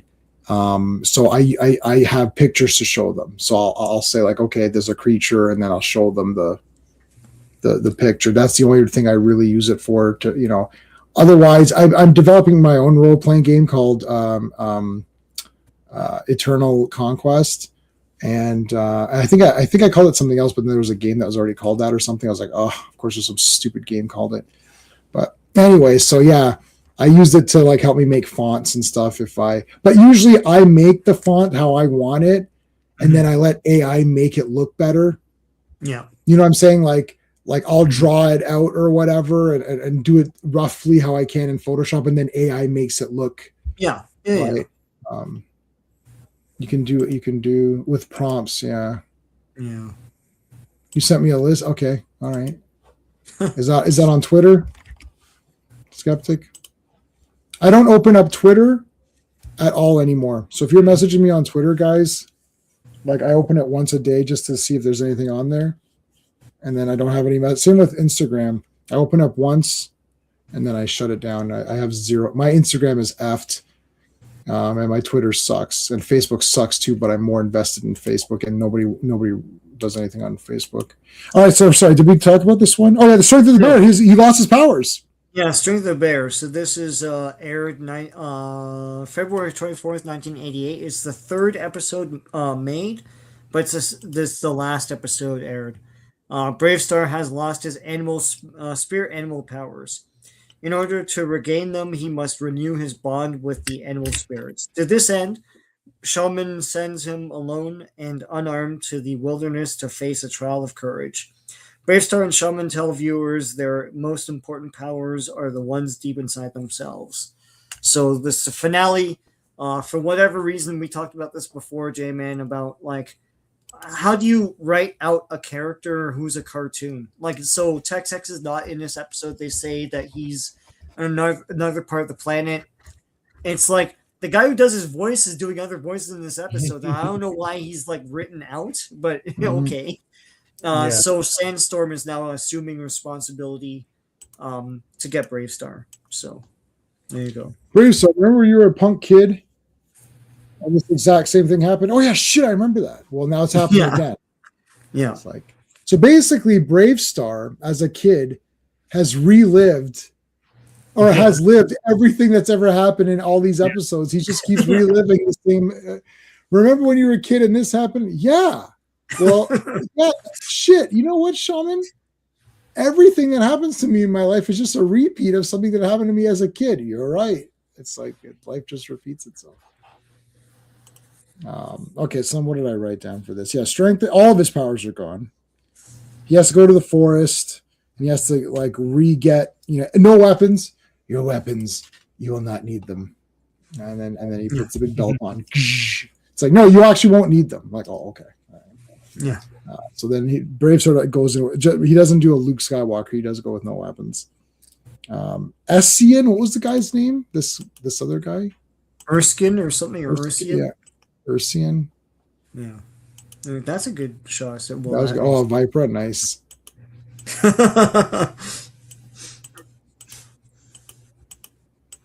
It's like, I'm a loser. I hang out here alone. Oh, there he is. Yeah. I am unpronounceable name. I live here and I'm blind. Don't. It's like, please help me. It's like, yeah, I guess. I'm totally not associated with the spirits at all. That's. I'm not, I see you're here to regain your. You found me. None of that is true. It's like I'm just a blind guy in the desert. Nothing suspicious here. Yeah. The Schwartz is in you, Lone Star. It's in you. Quick question, you guys. What is the other? Aeon Flux. Yes, I have everything. I have the live action movie and the cartoon. War. Aeon Flux. War is possibly my favorite animation of all time. Despite being an Akira. I get, oh God. I mean, I like Transformers, the movie. I like Akira. I did a project on Akira in my Japanese course in university. I like Ghost in the Shell.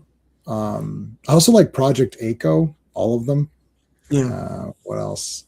Aeon Flux is cool. What other ones are there? I mean, I like a lot of stuff. I like Apple. I have every Ghost in the Shell thing, all the shows, all the whatever. I have all the Appleseed stuff. I have everything for Dragon Ball, Dragon Ball Z, Dragon Ball Dragon Ball GT, Dragon Ball Super.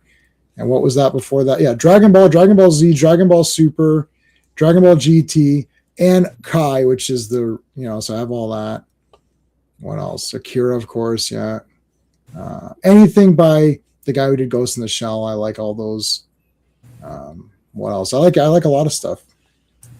Did you guys like? Have you seen? You guys have all seen Akira, right? Oh yeah, I have it. Yeah, okay. The trailing bike lights. That's cool. Yeah, and everyone's done the bike spinning out, and yeah. I like Bad Chex Hex.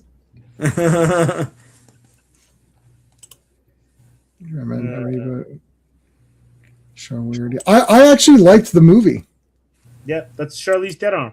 Yeah, I liked that movie a lot. Actually, I thought it was pretty awesome. Mm-hmm. It's kind of weird because you forget that she did it, but then you think of all the stuff that she's done recently, and it's a lot of action or sci-fi, like Atomic Blonde and the other one that she did on Netflix. Yeah, she's been doing it for years. I haven't watched Aeon Flux in a long time. I should watch those again. The animation was nice. I like the character designs. Yeah, I don't remember much of it because then I saw the movie. And I thought I'll just watch the movie a bunch of times because it's like a short version. And the movie,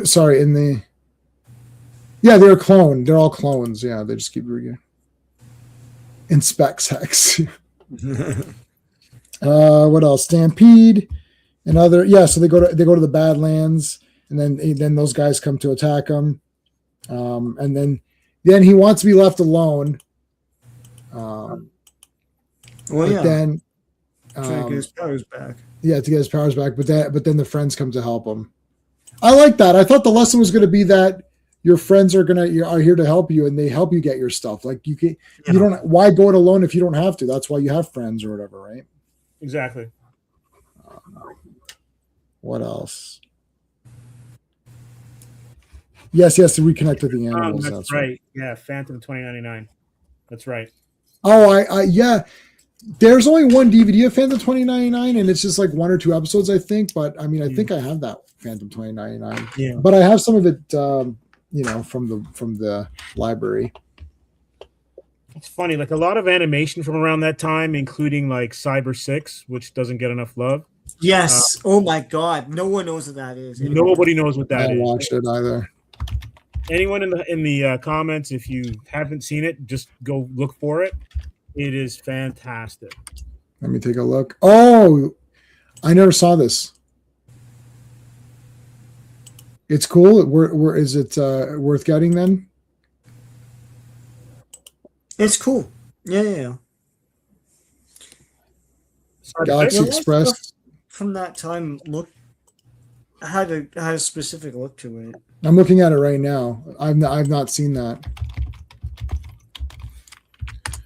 Yeah, with Galaxy Panther Express. and- Yeah, that's I know it. I haven't seen this one. I've never seen Galaxy Express. I don't even think I know what it is. Yeah, I've heard of it. I haven't seen it. I saw one movie. I don't think I've seen like other ones Yeah. of it. Yeah. Anything else you guys want to mention on this one? I mean, he gets his powers back, obviously. It's a cool finale. I Mhm. mean, it to do with his powers and stuff. Yeah.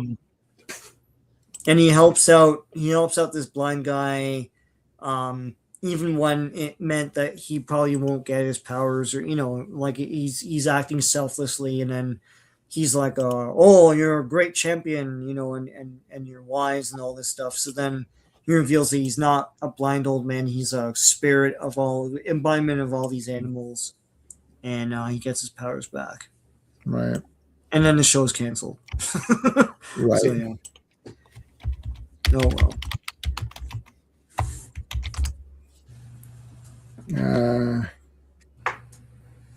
Okay, so I've translated your comment.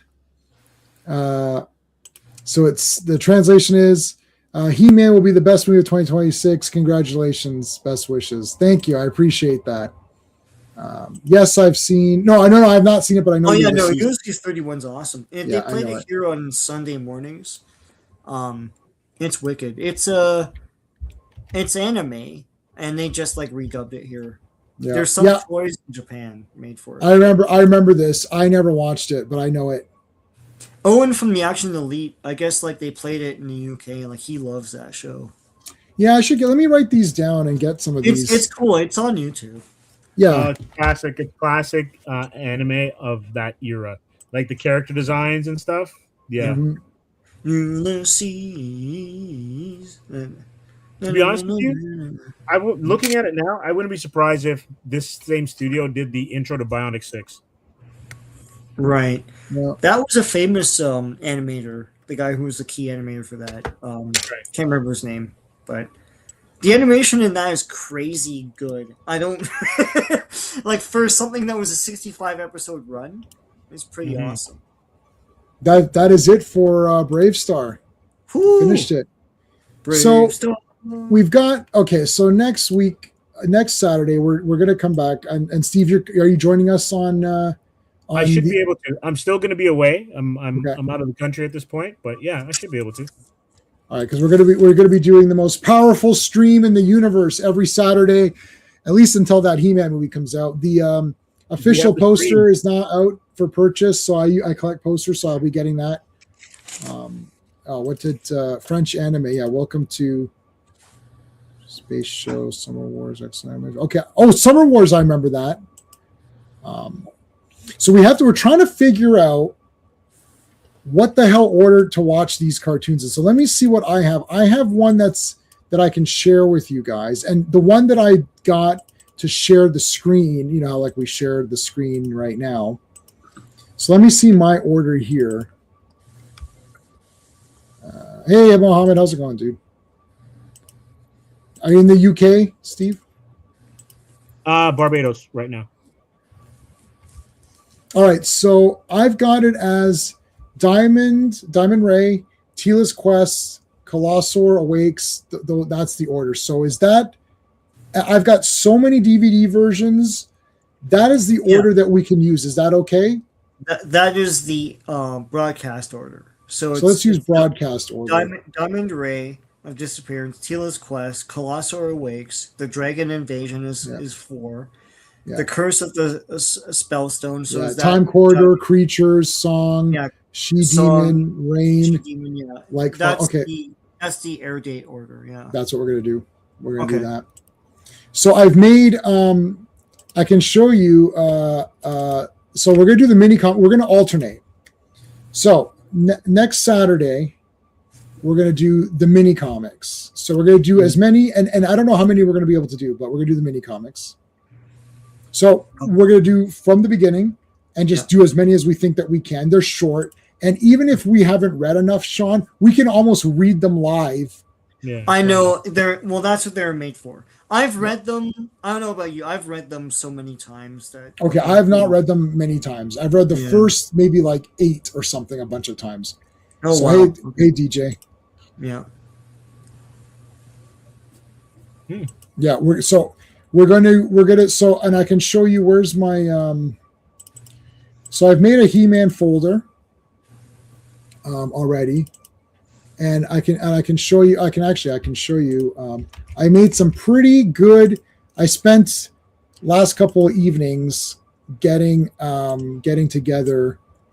Oh, you know, well, before I show that, what do you've got? So just to remind everybody, Monday is Earth's Mightiest Mondays for Avengers comics. Avengers 166 is like the greatest comic book of all time. Tuesday night television, The Slumber Party Massacre. I love this movie. It's 10 out of 10. Wednesday in the War Room, Mission Impossible Part 2. Is it underrated? Yes. Friday, Fantastic Fridays. That'll be awesome. And then we're back for the mini comics. Okay. Sean, what have you got going on besides that? I have Spider-Man and the Thing versus Basilisk, a video about that. I have videos about the DC Comics 3-part miniseries Masters of the Universe at the very beginning of the franchise. I'm going to be doing more videos about the Marvel Comics version of the Masters of the Universe stuff, which is more of a toy show type of comic where every single thing that's coming out in toys is featured in the story. And more to come, so stay tuned. All right, Steve, what's going on Comics Asylum? Not much on the YouTube channel. We're taking a little bit of a hiatus, other than joining you two fine gentlemen in the lovely chat to take a look at FF and He-Man, but also getting the deluxe version from the Kickstarter of Atrium, and then I'm currently working on a new book called Chronocari Alpha. So that's what I'm doing, and hopefully I'll have some stuff ready to show you guys soon. Awesome. Okay, so the links are in the chat and thingy. So here's how we're gonna do it. It's like, so we're gonna do He-Man Master of the Universe Season 1, episodes 1 to 11, and those 11 that we mentioned. So that's gonna be the first one, and then I've got a new thumbnail for every stream with a different character on it or whatever, right? So I went through and made them all. So it's not gonna be 11 every time. So it's gonna be like I've got it arranged. Let me see how I have it arranged. So it'll be episodes 1 to 11, then 12 to 22, 23 to 33, 34 to 43, 44 to 54, 55 to 65. And then season 2, 1 to 11, and then the same numbering because it's the same amount of episodes. And Sean and I already did The Secret of the Sword. Yeah. Did we do the Christmas? We have not done the Christmas one. So we will do that then. We're not going to redo Secret of the Sword. Yeah. Awesome. Yeah, I think we all have like stacks of the. I have a stack of the old mini comics. I have lots. Yeah. Yeah. Beachside, yes, from his. By the power of Grayskull, and what about the power of the good and the magic or something? I'm like, what? I'm like, we're gonna do New Adventures. I'm good. We're doing New Adventures of He-Man. Yeah, you want to do New Adventures as well? Yeah. Anyone who's in the chat, tune in for that Avengers, for the Avengers on Monday. Yeah. Those issues are bangers. The Count Nefaria 2-parter, they are amazing. And it's maybe semi-spoiler alert. If you love Thor, you must tune in. Yes. Yeah. Dude, I already wrote on the notepad on my notepads, like, get that Thor issue. When he's fighting Count Nefaria, that was badass. Yeah. He was Quest the second, yeah. Mm-hmm. Diamond Rays first, yeah. But we're gonna do the mini comics, then 11 episodes, then mini comics, then cartoon. We're gonna keep rotating it because I need time to watch these cartoons. So I need 2 weeks to watch the cartoons. So that is thing, and then the mini comics I have them all in the big books, but I think I have them all digitally. Yeah, this is awesome. I have that. Rick.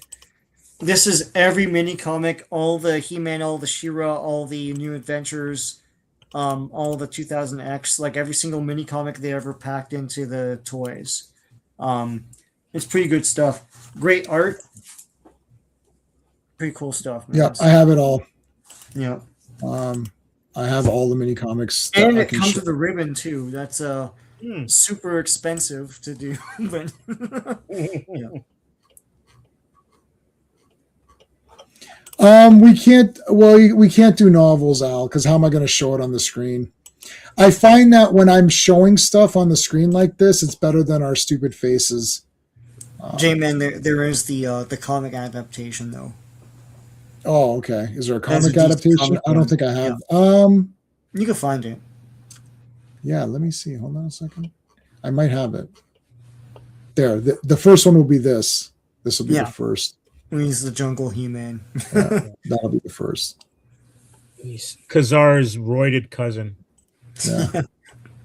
Let me see. Comics. No, this is the DC. I've got the DC comics. There's only 13 of those. No, there's 3 DC comics and 13 Marvel comics. And there's a movie adaptation. Wait, okay, hold on. What year? The DC one is 82, 83, and the Marvel one is 86.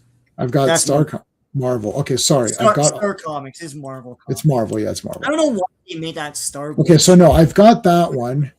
Yeah. I have so many here that I don't know what I have anymore. Okay, I'm gonna have to go through.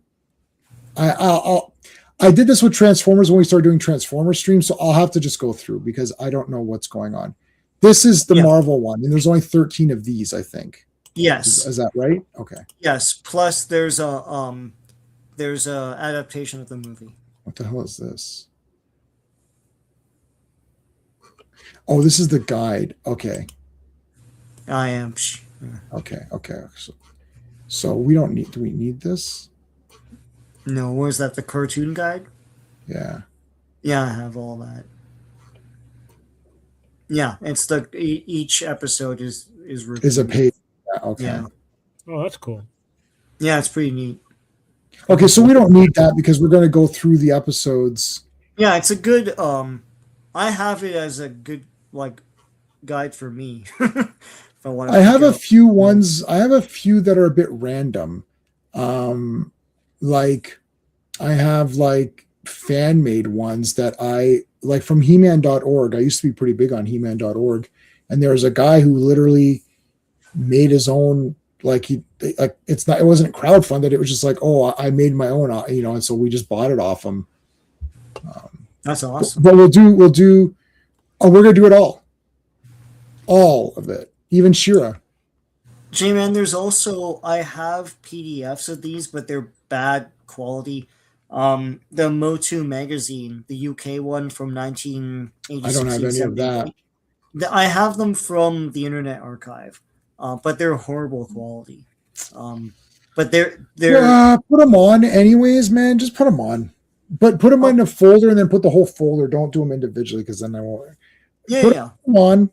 I'll take them, but let me see what I can do. I'm pretty good on finding stuff. So I'll just need some time. But right now, I have all the mini comics and I have all the cartoons that we're covering for the immediate. We have enough stuff. Yeah. So once, but I will start looking for other stuff. Unless the movie really stops us cold. And we're like, Dude, I hope this movie doesn't suck, man. Yeah. You know what? Some people are kind of dumb. And they're so jaded that because I saw some other stuff that was said. I don't want to get into this whatever business. But the director said something stupid. Now he said something really stupid, but if you read what he said, if you actually read the full thing, then it's not that stupid. Yeah. Right? Okay. But nobody can read. Yeah. And the director forgot that. Mm-hmm. So if you give a line, and that line's going to be used against you just like anything else. Yeah. And all of and then the people that want to be pissed off are going to just look at that. It was like the he-him thing, which everybody who had intelligence could see that was clearly to make fun of the fact that it basically says he became he-man. They actually put he-man, right? To say that you see in his office, he became he-man. Yeah. Yeah. It's like in his office, he's he-him because it's stupid and dumb. But he really is He-Man. So it's clearly a joke. It's to be like, look how stupid this is. But he becomes He-Man. But people didn't get that, right? So the problem is that you're talking to an audience who now the audience does have a right to not like stuff because there's been a lot of dumb stuff. So I don't want to say people don't have the right to think that because they do. Yeah. Shira 2026. Oh, let me translate that. Hold on a second, buddy. Let me see what we can do. That's why I think good thing for Google Translate. Why is it? It's not translating. Are you in Portuguese? I just type. I don't even type what it is. I just type translate. It should. Okay. Well, let's see. Portuguese to English. Let's try that.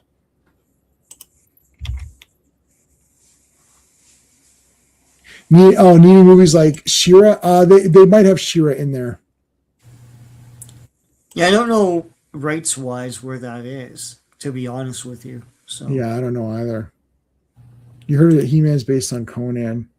Well, it's kind of all over the place, man. I don't really know anymore. I feel like every time some new information comes out, it's like, well, it was kind of He-Man, but not like I remember as kids thinking, oh, this is supposed to be Conan, but it's not, or whatever, right? Like, no, it's a mix of it. Everyone was trying to make their own Star Wars. So Hasbro made G.I. Joe based on there's troops on the bad guys and there's troops on the good guys. That's not what the original G.I. Joe was. And so, but it's still its own thing. And He-Man was like that too. It's like there's a good guy, he's a barbarian. We were going to do Conan, but we made it this thing. And he's basically Superman, he's a hero and all that. And there's these bad guys, and the guy has a skull face, and he's awesome, Mm-hmm. There's a kernel of Conan there, but it's not really based on Conan, Yeah. Well, Vicor is in the thing, which is kind of neat in the beginning. That's cool. Yeah. That was fun. Yeah, he's just man. Yeah, He-Man, He-Manized. This is a man. What was that? This is a man-sized problem, or what was that? Yeah, it's a Batman size. It's a Batman-sized problem. Yes. Yeah. That was from the cereal. Yeah.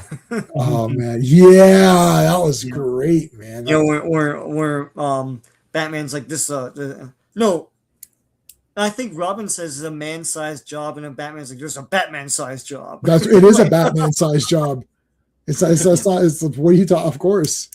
Yeah. I was telling Sean earlier. I sat down today and I thought, all right, let me watch something. And guess what? I ended up watching. I just put Blade on again.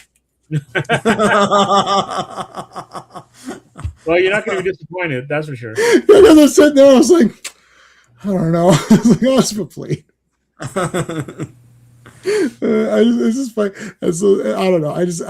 That movie is just like, I like when there's like nothing stupid going on. Like there's nothing stupid going on. Like that woman comes in and she's like, I'm bit. And she's like, this is bullshit. I was like, I agree with you. It is bullshit. And then they used her as bait and she's like, well, this is bullshit. And he's like, yeah. And Blade was just like walking off. It's like, okay, I'll use you as bait. What do you think's going on here? Yeah. This ain't kitty corner. It's like, yeah. He's like, you got to wake up. There's your world and there's the real world.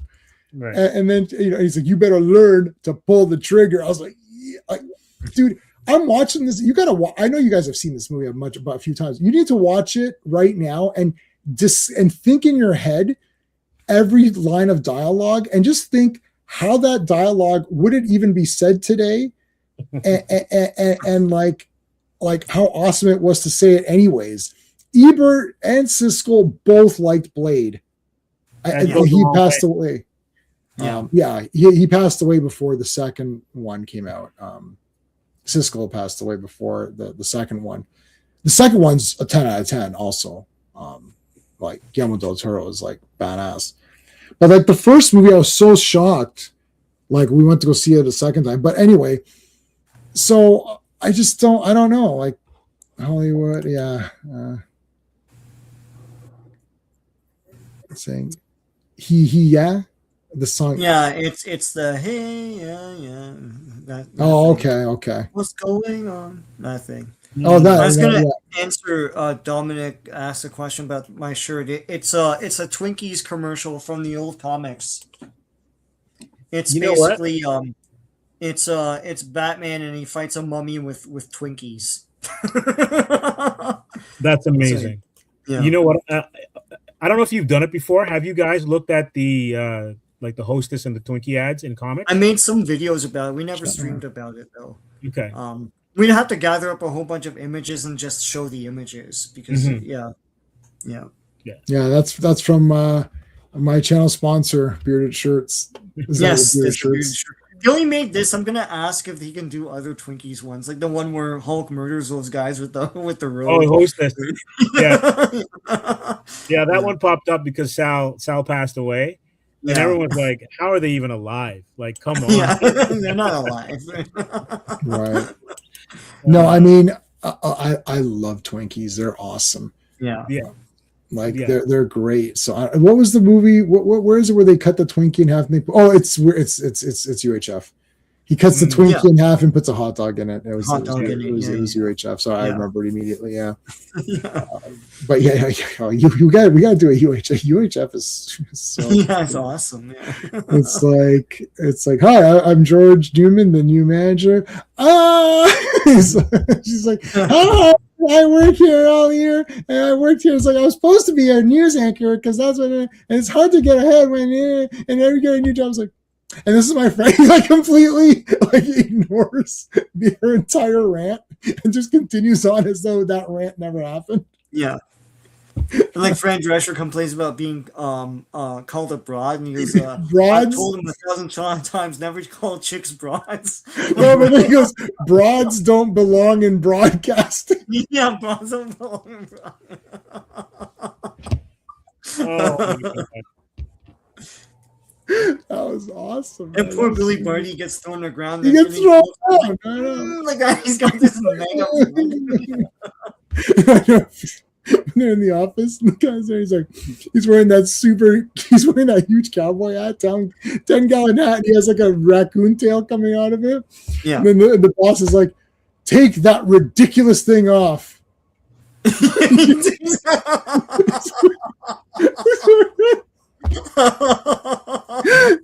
wearing why is he wearing a fake mustache? He's like, oh shit. I bet UHF is awesome. I can't hear you. Yeah, I can't hear. Oh wait, shit. He's got earplugs in. He's got cotton in his ears. Okay. Say it again. Oh yeah, I can hear you now. Oh, I can hear you now. Yeah. You get the drink from the fire hose. You get the drink from the fire hose. That kid's dead. He fire hosed him in his head. I didn't see that in the theater. I saw it on VHS. No, I didn't see it in the theater either. Because it just came and went, right? My God, UHF is a masterpiece. Anyways, maybe I'll watch that. No, I might watch Mission Impossible 2 tonight. It's a great commentary too on the DVD with on UHF. Alan. Yeah. Oh yeah. You gotta go. You gotta stand right now. Hey, those floors are dirty as hell. Yeah, sometimes you gotta get a toothbrush. Sometimes a mop won't work. You gotta get down there with your toothbrush and just scrub it, and then scrub it. You gotta say that these floors are dirty as hell, and I'm not gonna take it anymore. And I've seen Network, which is where that's from. Yeah. Anyways, that's it. We're going away. Guys, next Saturday is the most powerful stream in the universe, which I just named that, which I thought was great. We're gonna have fun going through the He-Man stuff. So make sure you're there to help support this He-Man movie. Hopefully it's good. If it sucks, I'll tell you the truth. I won't lie to you. I'm hyped up for it. I'm still a little bit in the back of my head. There's always that doubt. But I hope it's good.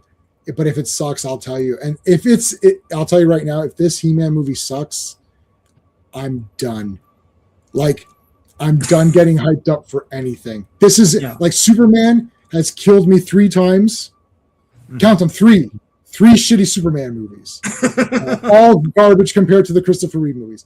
If they've every time Superman Returns, I'm like, oh, it might be, maybe it'll be good, it's garbage. Man of Steel, oh, maybe it'll be good, no, it's garbage. Oh, maybe James Gunn's will be, I know it'll be bad because it's James Gunn and it looks kind of bad, but maybe it'll be good. There's some maybe. Nope. This is it. If it's garbage now, I'm going to be dead inside. I won't care about anything. Even if Schwarzenegger comes back for Conan 3, I'll be like, it'll probably be shit.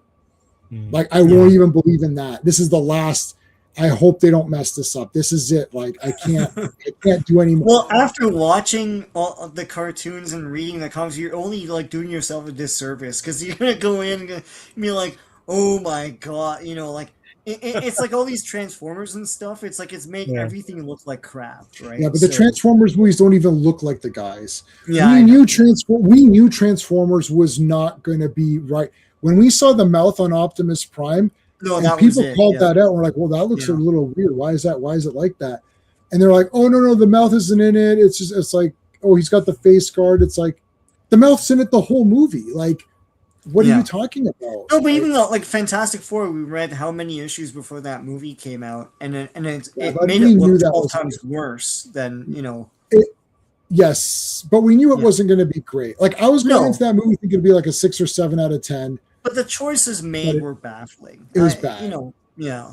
But also in sweaters and stuff. Like, Rob Liefeld said this, not in a joking way. He's like, who's excited to go buy the Marvel Legends figures of the Fantastic Four wearing sweaters? Yeah. Yeah. So odd. Is that exciting? They never matched. Like they had 4 different outfits, which is weird. It's like, what's the uniform? Well, yeah, I don't understand. No, it's really weird. But no, I like simplistic one line. They're wearing sweaters. Like the thing, Ben Grimm is wearing a sweater and doesn't fight guys. Yeah. Ben Grimm doesn't fight anybody. It's boring. It's never better than all those rocks, though. Yeah. What's that?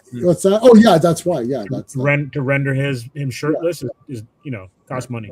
Costs money. Yeah. But actually, he looked better in that 4-stick. Yeah, I thought he looked not the naked part. Yeah. But if they put the shorts on that, I thought that guy looked better. Yeah. Than this one. Because at least he felt like a rock guy. Now they just needed to put pants on him. But this other thing, it's like, he's wearing a sweater. Like, well, this sucks. It's like, he's wearing a sweater. Like, what the shit is this? Even in the old one, they didn't do that. No. Yeah. Not even in the old two movies. Anyway. All right, guys, we're done. Oh, I love Call, man. Call the Conqueror is the fucking best. I love that movie. I don't know if you're making fun of it, so I'm not going to read the rest of that. But I love the Call the Conqueror movie, and I've got the soundtrack to that right there. Anyways, guys, that's it. Thanks for joining us. Thanks, guys. We appreciate it. We'll see you on Monday. See you on Monday. Bye. Hey, friends, you've just been listening to J-Man, and he is the smartest person who ever lived. So make sure you like and subscribe.